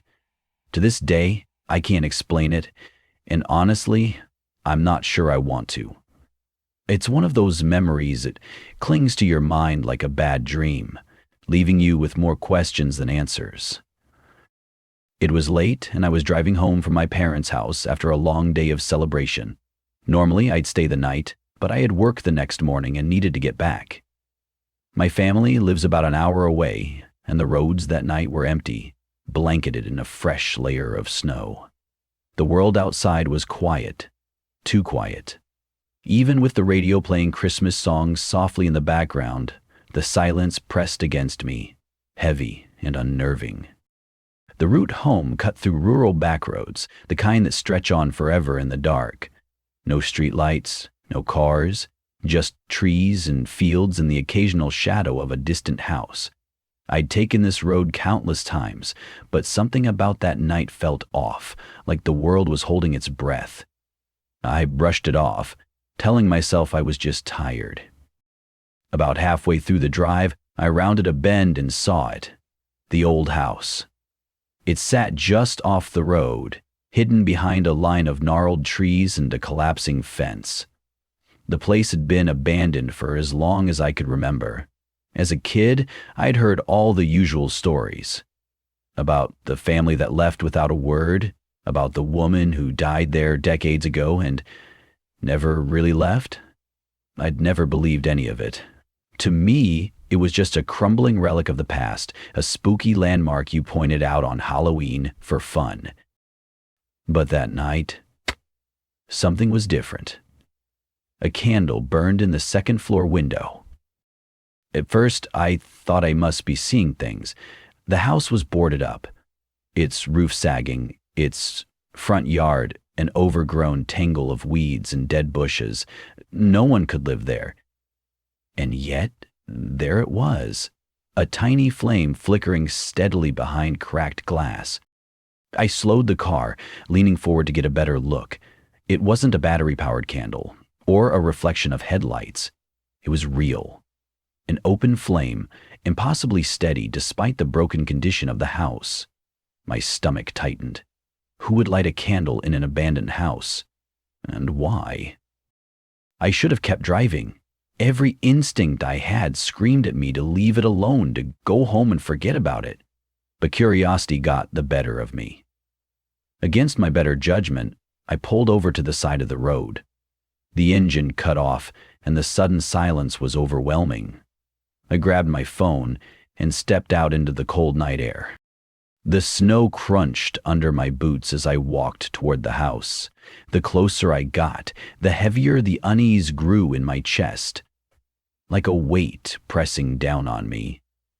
The candle's light flickered in the window, casting faint, uneven shadows on the peeling wallpaper inside. "Hello?" I called, my voice barely more than a whisper. It felt wrong to speak any louder. The night seemed to swallow the sound whole. No answer. I stopped a few feet from the front yard, not daring to get too close. The door was boarded up, just as it had been for years. The snow around the house was untouched. No footprints, no tire tracks, nothing to suggest anyone had been there. It was as if the candle had appeared out of nowhere. That's when I noticed it. The shadows. The candle wasn't casting just one shadow. Behind the flickering flame, I could see the outline of a person. A tall, thin figure standing perfectly still. My breath caught in my throat as I stared, trying to make sense of what I was seeing. There was no one in the window. No one could be standing there. And yet the shadow was unmistakable. It loomed behind the candle, motionless, watching. A wave of cold fear swept over me, sharper than the winter air. My legs stiffened. My body caught between the urge to run and the horrifying pull of whatever I was seeing. The shadow didn't move. It didn't sway or flicker like a trick of the light. It just stood there, solid and still. I stepped back, my heart pounding. The icy ground shifted beneath me, and I nearly slipped. The shadow remained, indifferent to my panic. That was enough. I turned and bolted back to the car, my boots sliding across the snow as I fumbled with the door handle. Before I got in, I glanced back one last time. The candle was still burning, but the shadow was gone. I slammed the door and started the engine, my hands shaking as I gripped the wheel. The drive home felt endless, my eyes darting between the road ahead and the rearview mirror, half expecting to see someone or something following me. When I finally got home, I locked every door and window and sat awake for hours, replaying the scene in my mind. The next day, I told a few friends about what I'd seen. Most of them laughed it off, saying it was probably a prank, or my imagination playing tricks on me after a long day. I wanted to believe them, but I couldn't shake the image of that shadow, solid, unmoving, and completely impossible. A few weeks later, I drove past the house again during the day. It looked the same as it always had, empty, crumbling, forgotten. But as I slowed to look up at the second-floor window, my stomach dropped. The glass was blackened with soot, as if something had been burning there for a long, long time. I haven't gone back since. Whatever was in that house, whoever lit that candle, I don't want to know. Some things are better left unexplained. So stay safe out there, and if you ever see something strange on a quiet road at night, think twice before stopping. Some mysteries aren't meant to be solved.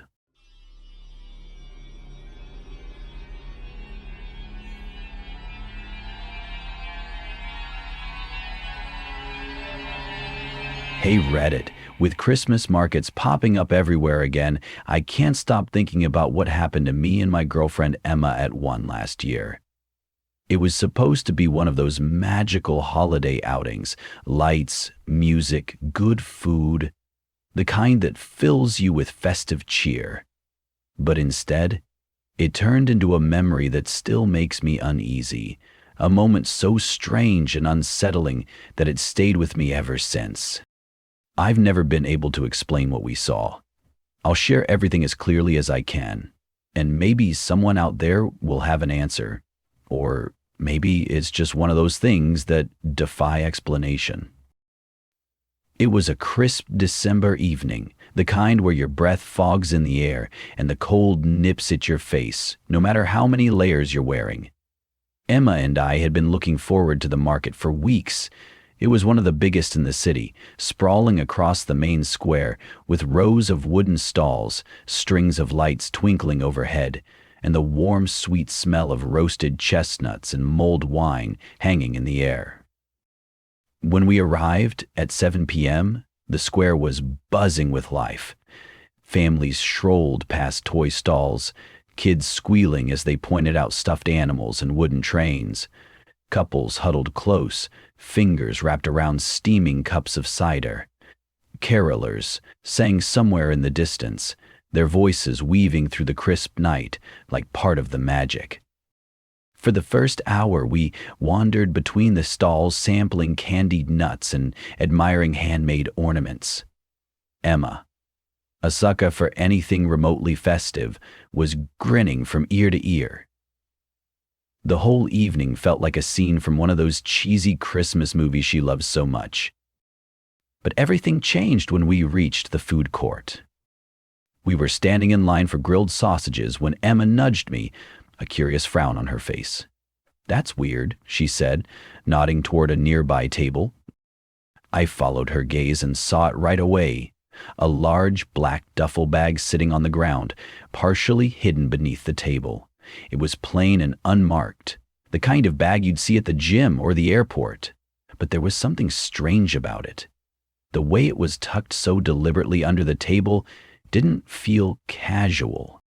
"Do you think someone forgot it?" I asked, but even as I said it, I felt a knot forming in my stomach. Emma shrugged, though her voice carried the same unease I felt. "Maybe they went to grab food." We tried to brush it off and stayed in line, but I couldn't stop glancing at the bag. Minutes passed. No one approached it. The people sitting at the table above it didn't even seem to notice it was there.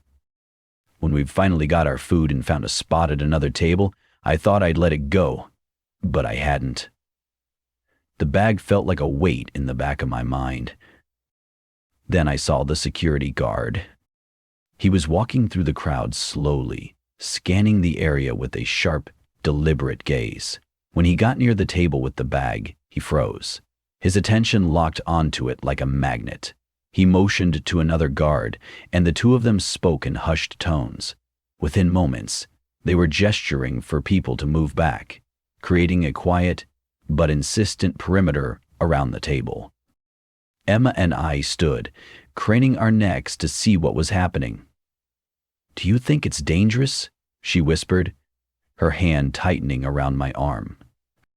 "I don't know," I said, but my stomach churned. The crowd around us shifted uneasily, holiday cheer dissolving into murmurs. "What's going on? Is it a bomb?" The questions rippled through the market, growing louder as more security guards arrived, ushering people farther back. Then, a voice crackled over the loudspeakers. "For your safety, we're asking everyone to calmly exit the area." The square erupted into movement. Parents pulled their children close, couples shuffled away quickly, and vendors closed up their stalls. Emma grabbed my arm. "Should we go?" "Let's wait," I said, though I wasn't sure why. Part of me didn't want to leave without knowing what was in the bag.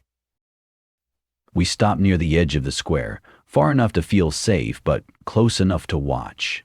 By now, the food court was completely empty, except for the guards, who stood at a careful distance.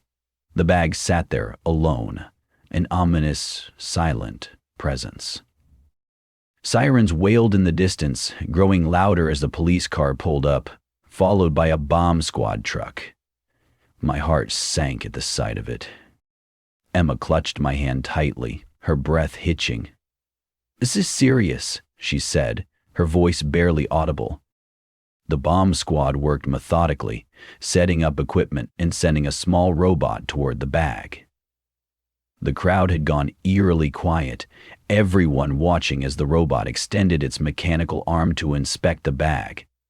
My pulse pounded in my ears. It felt like hours, but it couldn't have been more than a few minutes before one of the officers signaled to his team. The robot lifted the bag into a containment unit and wheeled it back to the truck. The officers conferred briefly before one approached the crowd. "Thank you for your patience," he said. "The area is secure, and there is no threat. You're free to return to the market." The tension eased, but confusion spread quickly. "What was in the bag?" someone near us asked. The officer didn't answer, but we caught a security guard muttering to a vendor, "It was just bricks." Bricks? I stared at Emma, trying to make sense of what I'd just heard. A bag of bricks? Why? Who would leave something like that under a table at a crowded Christmas market? And why place it so deliberately, like they wanted it to be noticed? The market reopened, but the magic was gone. The lights seemed dimmer, the carols quieter. Emma and I decided to leave, walking to the car in silence. On the drive home, we kept circling the same question. "Do you think it was a prank?" Emma asked eventually. "Maybe," I said, though I didn't believe it. It didn't feel like a prank. It felt, calculated. In the days that followed, I searched the news for any mention of the incident. Nothing. No reports, no explanations, no follow-up. It was as if it had never happened. That silence was almost more unsettling than the event itself. To this day, I can't explain what we saw or why it happened, but it left a shadow over what should have been a joyful memory. I haven't been back to a Christmas market since.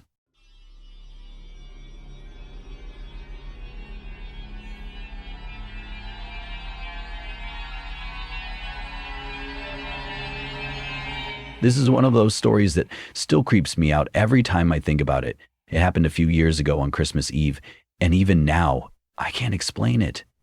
Maybe it was a prank, maybe it was something darker, but whatever it was, it left me with a pit in my stomach that didn't go away for weeks. I'm sharing it here because, honestly, it feels like one of those things you can't keep bottled up forever. It was Christmas Eve, and I was home alone. My family had planned a big gathering, but a last-minute snowstorm left the roads too icy to travel. Everyone decided to stay put, and we postponed the Christmas dinner to the following weekend. So, there I was, curled up on the couch with a blanket, watching A Christmas Story for what felt like the 100th time. It wasn't a bad night, really. The Christmas tree lights were twinkling softly in the corner, the house was warm, and I had a glass of wine in hand. I'd texted my family and a few friends earlier to wish them a Merry Christmas, and most of them had replied with the usual cheerful messages. The quiet was almost comforting, like the snowstorm had wrapped the world in a blanket of stillness. That peace lasted until 11:30 p.m. Just as the movie was wrapping up, my phone buzzed on the coffee table. I glanced over, expecting a message from my sister, or maybe a late-night meme from one of my friends, but it wasn't a text. It was a call. The number was unfamiliar.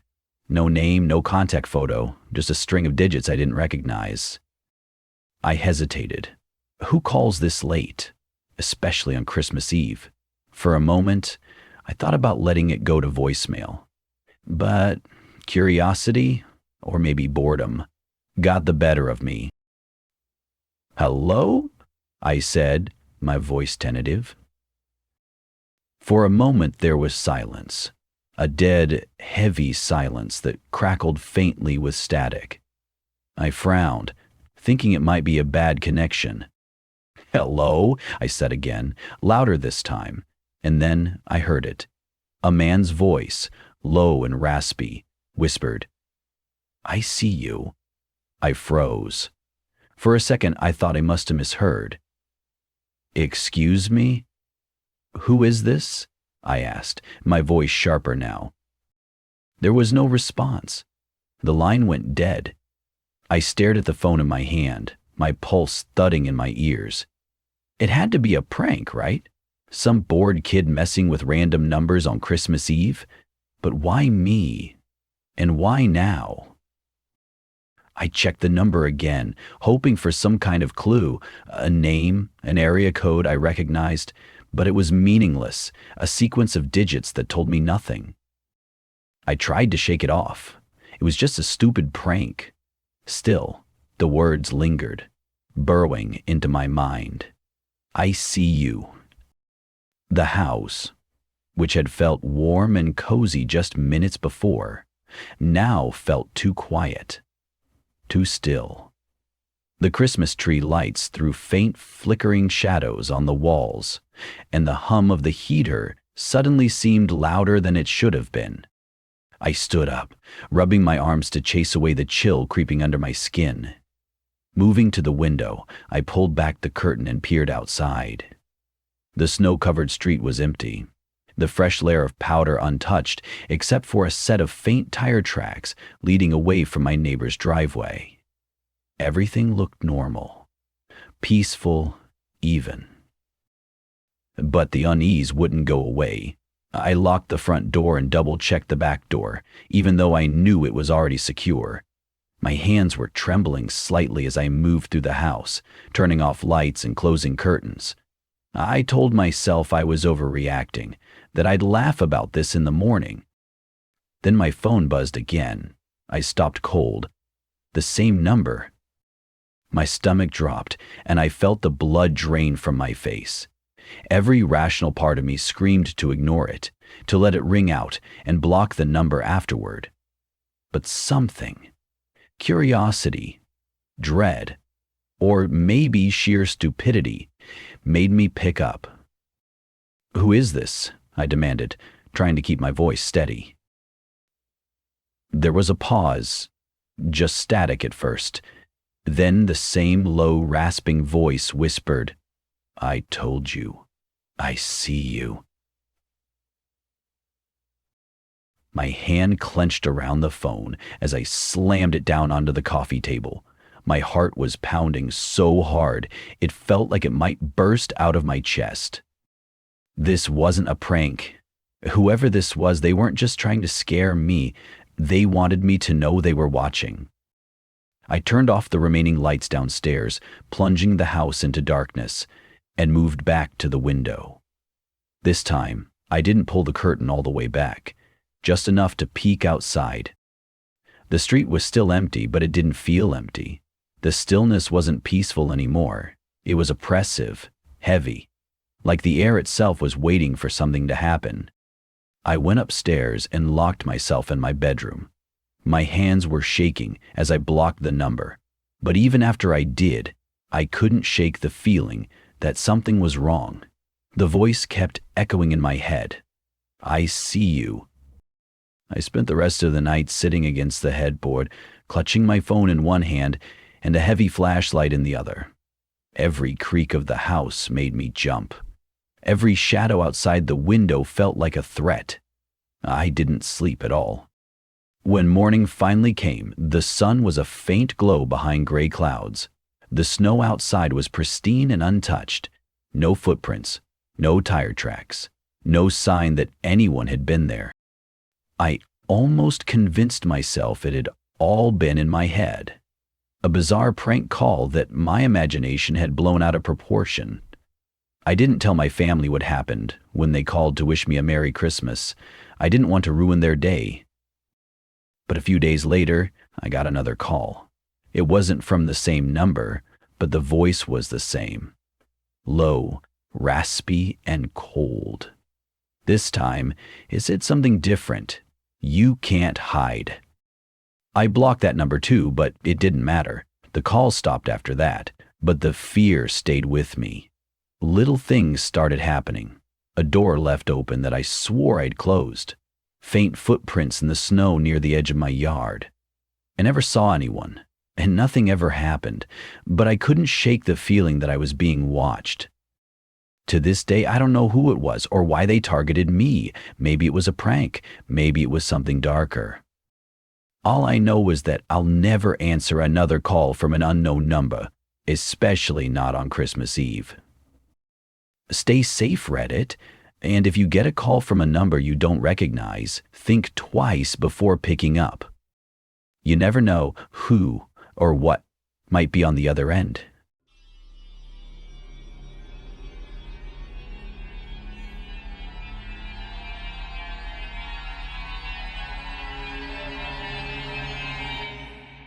I've hesitated to share this for years. Even now, I don't know what to make of it. A Christmas morning that should have been perfect, but instead left me with a question I'll never answer. It happened a few years ago, early on Christmas morning. While nothing overtly dangerous occurred, the experience left me deeply unsettled. Even now, it lingers in the back of my mind, as vivid as the day it happened. I've always been an early riser, and Christmas morning is no exception. That year, I decided to go for a jog before the chaos of gift opening and family breakfast began. The sun wasn't up yet when I set out, and the world felt like it was holding its breath. Snow had fallen during the night, just enough to blanket the sidewalks, and the air was crisp and biting. The neighborhood was still and quiet. Most houses were dark, though a few had left their Christmas lights on, the reds, greens, and blues casting faint, colorful glows on the snow. Everything felt peaceful, perfect even, a rare moment of calm before the day's festivities. I was halfway through my usual route when I noticed it. A small brown paper bag, sitting on the sidewalk, right at the edge of the curb. It was tied shut with a thin red string, the kind you might use for wrapping presents. At first, I thought it was trash, something someone had accidentally dropped while walking home the night before. But the way it was tied, neatly, deliberately, made me curious. I slowed to a stop and looked around. The street was empty. No cars, no joggers, just me and the bag. A fresh layer of snow coated the ground, unbroken except for my own footprints. I glanced at the houses nearby, but their windows were dark, curtains drawn tight. No one was watching. Something about the bag felt wrong, like it didn't belong there. It didn't belong to this quiet, snowy morning. I hesitated. I could have kept running. Should have, maybe. But instead, I crouched down, brushing the snow off the bag. It was heavier than I expected. The paper was slightly damp but intact, and the knot in the string was tight, as though whoever tied it had been careful, almost methodical. My breath came out in frosty puffs as I stood there, holding it. What was it doing here? Why tie it so neatly, only to leave it on the curb? My curiosity got the better of me. I loosened the string and folded back the damp edges of the paper. Inside, I found coins. Old ones. Pennies, nickels, dimes. So tarnished some were barely recognizable. They clinked softly as I shifted the bag in my hands. Beneath the coins, tucked against the bottom, was a folded piece of paper, yellowed at the edges, as if it had been sitting somewhere forgotten for years. I pulled it out and unfolded it, revealing a single word written in shaky, uneven handwriting. Sorry. A chill ran up my spine that had nothing to do with the cold morning air. Sorry. Sorry for what? And why leave it here, tied up like a present? I looked around again, my skin prickling. The street was still deserted, but I couldn't shake the feeling that I wasn't entirely alone. My eyes darted to the nearby houses, expecting movement in a window or a curtain twitching shut. But the windows remained dark. For a moment, I thought about putting the bag back where I'd found it and walking away. It didn't feel like it belonged to me. But something about the note, its shaky handwriting, its stark simplicity, made me hold on to it. I jogged home with the bag in hand, my mind racing the whole way. When I got home, I showed the bag to my wife, Sarah.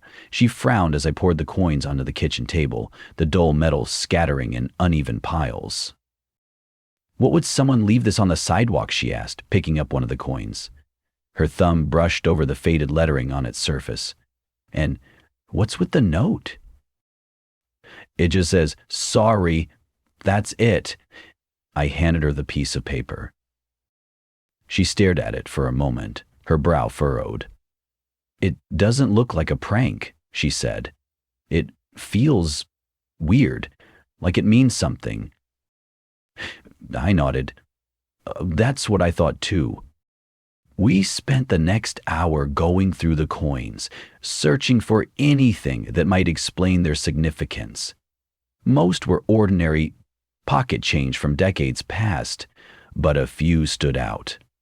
A silver dime from the 1940s, a handful of tarnished wheat pennies.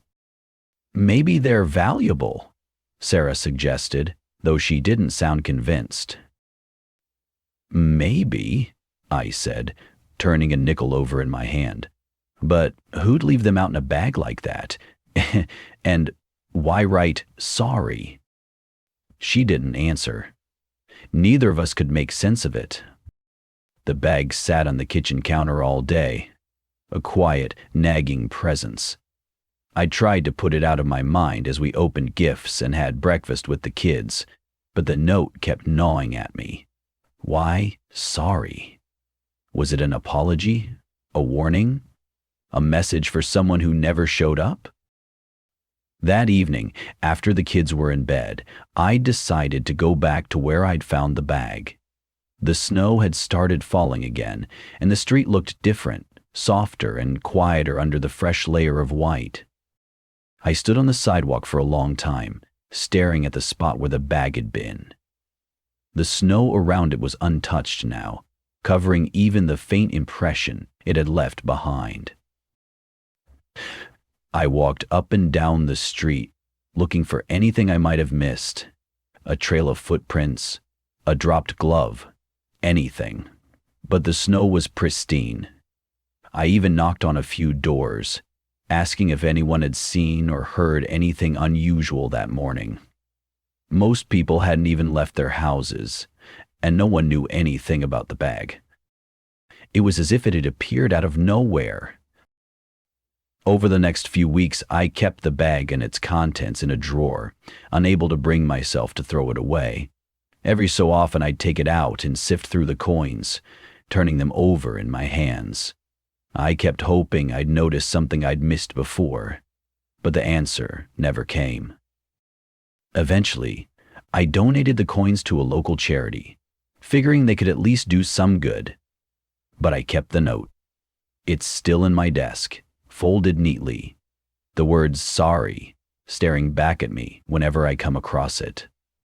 Sometimes I wonder about that Christmas morning, about who left the bag and why. Was it meant for someone else, or was I supposed to find it? Was it an act of guilt, of atonement? Or was it just some random, inexplicable act of strangeness?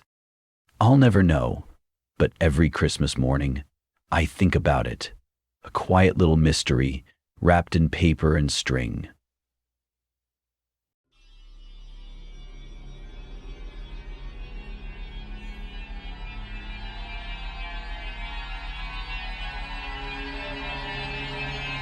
This happened to me a couple of years ago during the holiday season, and it still creeps me out whenever I think about it. It started out as a harmless holiday party, but I can't shake the feeling of how wrong it could have gone. With all the gatherings coming up, I figured it's worth sharing. Stay cautious, folks. You never know who might be lurking in the background. It was a Friday night a couple of weeks before Christmas, and my coworker Martha was hosting her annual holiday party. Martha's parties were legendary at the office. She always went all out, transforming her house into a winter wonderland with decorations, food, and drinks. It was the perfect way to unwind from the holidays, and just about everyone from our department showed up. When I arrived around 7 p.m., I was greeted by the warm scent of spiced cider and the gentle sound of Christmas music playing in the background. Martha's house looked incredible, with twinkling lights strung along the walls and a towering Christmas tree glittering in the corner of the living room. People were mingling, laughing, and helping themselves to the spread of appetizers on the dining room table.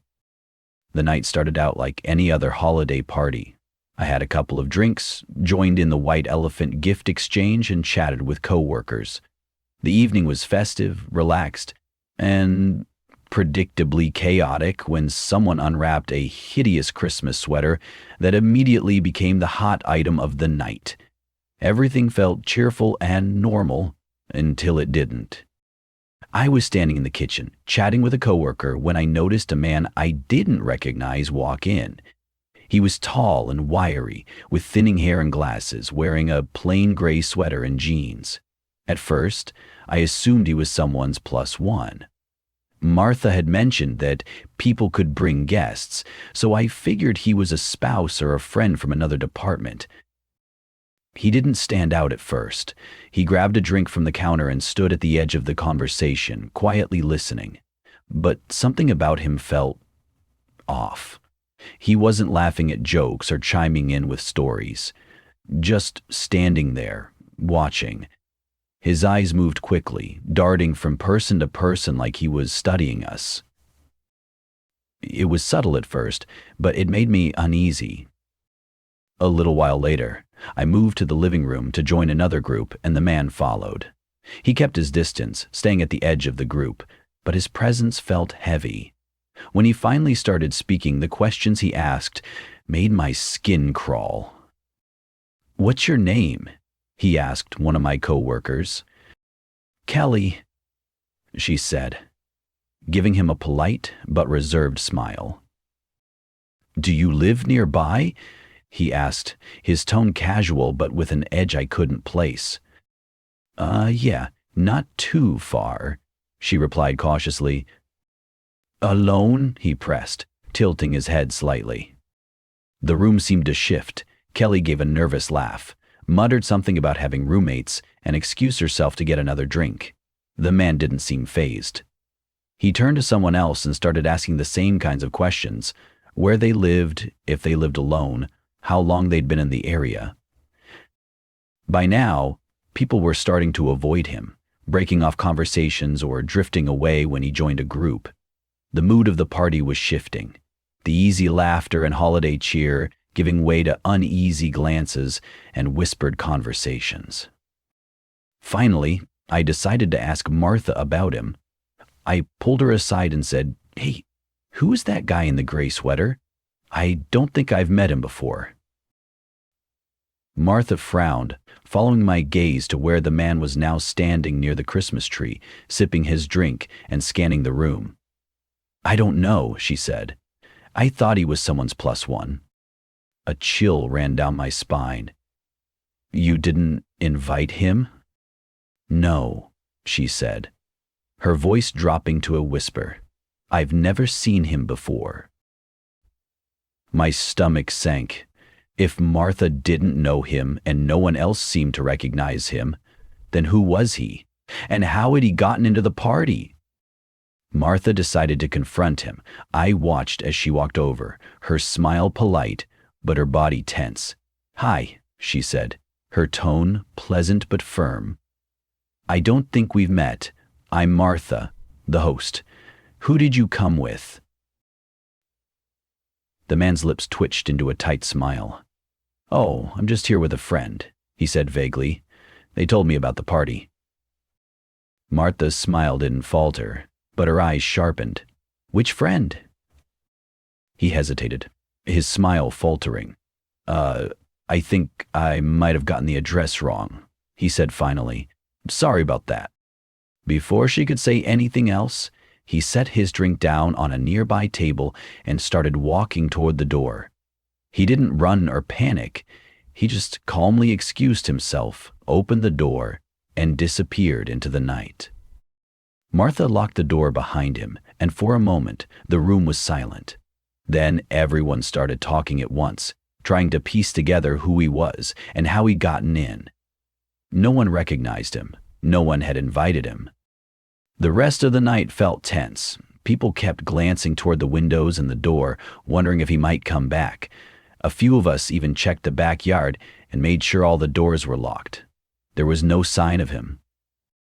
The next day at work, we couldn't stop talking about it. Some people thought it was just a harmless misunderstanding, a guy who crashed the wrong party and left when he realized his mistake.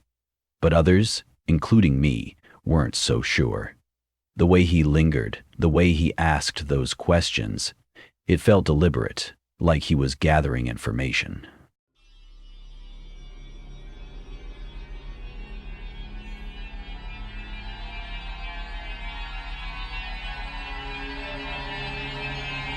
Christmas Eve has always been one of my favorite nights of the year.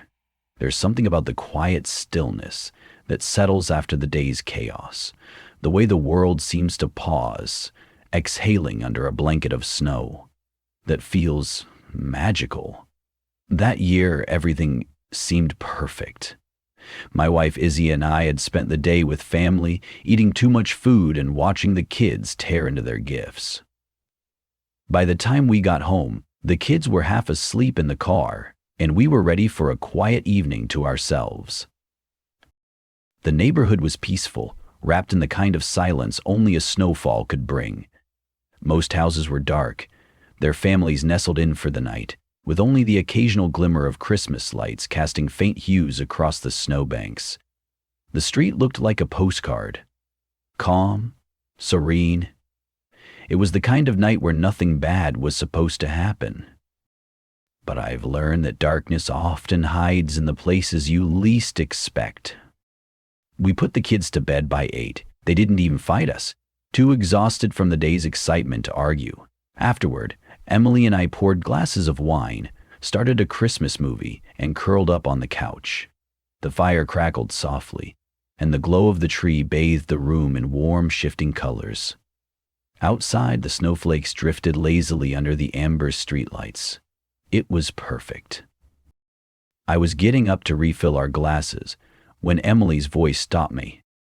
"Come here," she whispered, her tone sharp with unease. She was standing by the window, her silhouette tense against the curtains. I walked over and she nodded toward the driveway. "Look at this," she murmured. I pulled the curtain back just enough to peer outside. At first I didn't see anything. The snow was still falling, blanketing the driveway and garage. But then I saw him. Paul, our neighbor, was standing near the garage door. He wasn't moving.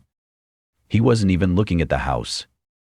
He just stood there, his back to the street, his face partially obscured by shadows. "What the hell is he doing?" I asked, my voice low. Emily shook her head. "I don't know. He's been there for a few minutes." Paul had always been strange, polite enough in passing, but distant. He lived alone, kept odd hours, and rarely socialized. The kind of neighbor you didn't know well, but didn't worry about either. He was in his late 50s, retired, and seemingly harmless. But now, seeing him standing there in the dark, motionless, made my skin crawl. We watched him for what felt like an eternity, debating whether to say something. But before we could decide, he turned abruptly and walked back toward his house. No glance in our direction, no acknowledgement that he'd been standing near our garage like a statue. He simply disappeared into the shadows. "Maybe he was taking out the trash," I offered, though I didn't believe it. Emily didn't respond. She just stepped away from the window, her arms crossed tightly over her chest. I checked the garage door, just in case. Everything was locked and secure. Still, the image of Paul standing there lingered, gnawing at the edges of my mind. The house was quiet later that night, when I woke to a sound that froze the air in my lungs. Quick, quick, quick. At first I thought I was dreaming, but the noise came again, soft, deliberate, and insistent. It was the sound of the doorknob rattling. Someone was at the front door, trying to get in. I sat up, my heart hammering in my chest. Emily stirred beside me, and I nudged her awake. Her eyes widened as I whispered, "Stay here." I reached for the heavy flashlight I kept by the nightstand, gripping it tightly as I crept out of the bedroom. Each step felt unbearably loud against the quiet of the house. The rattling continued, a slow and rhythmic testing of the lock. Click, oh, click, click. When I reached the bottom of the stairs, I paused. The front door loomed ahead, shadowy and still. The colorful glow of our Christmas lights filtered through the frosted glass panes, casting faint, warped patterns on the floor. I flipped the porch light on. The rattling stopped. Through the peephole, I saw him. Paul. He stood on the porch, his hand still hovering near the doorknob. His posture was stiff, his face eerily calm. The porch light caught the edges of his features, sunken eyes, a pale complexion, lips slightly parted as if he were whispering to himself. I unlocked the door but kept the chain in place. Opening it, I stepped outside. "Paul," I said, my voice sharp, "what are you doing?" He flinched, then gave a nervous laugh, stepping back with his hands raised. "Oh, hey, sorry about that. I thought you guys were out of town. Just, checking on the house." "Checking on the house?" I repeated, incredulous. "It's the middle of the night, Paul." He shifted uncomfortably, shoving his hands into his jacket pockets. "Yeah, I saw the lights were off earlier. Thought maybe you forgot to lock up." I stared at him, my pulse pounding in my ears. We hadn't asked Paul to watch the house, and even if we had, there was no excuse for trying the door. "We're home," I said, my tone hard. "And everything is fine. You don't need to check on anything." "Right, of course," he mumbled. "Sorry about that. Won't happen again." Without another word, he turned and walked back to his house, disappearing into the night. The next morning, Christmas Day, the snow had stopped, leaving the street covered in a pristine white blanket. But I couldn't shake the unease from the night before. After breakfast, I went over to Paul's house. When he answered, he looked surprised and maybe a little annoyed. "Paul," I said, keeping my voice calm, "we need to talk about last night." He shifted his weight, his expression guarded. "Oh yeah, sorry about that," he said quickly. "Just trying to help." "Help?" I said. "You were trying the doorknob. That's not helping." He opened his mouth to respond but faltered, his eyes darting to the side. I could feel his discomfort, but it didn't answer the knot of dread in my chest. After an awkward silence, he said, "It won't happen again." It wasn't enough. When I got home, I started checking all the locks, and that's when I found it. The spare key we'd given Paul years ago, back when we first moved in. It was still there, tucked neatly into its hiding spot, under the flower pot by the garage. I froze, staring at it. How long had he been using this? I changed the locks that afternoon. Paul moved out a few months later. I never saw him again, and nothing else happened after that night. But every now and then, I think back to the way he stood in the shadows, motionless, staring at our garage. I tell myself he was harmless, but I've stopped giving spare keys to neighbors, and I've never quite been able to sleep as soundly on Christmas Eve.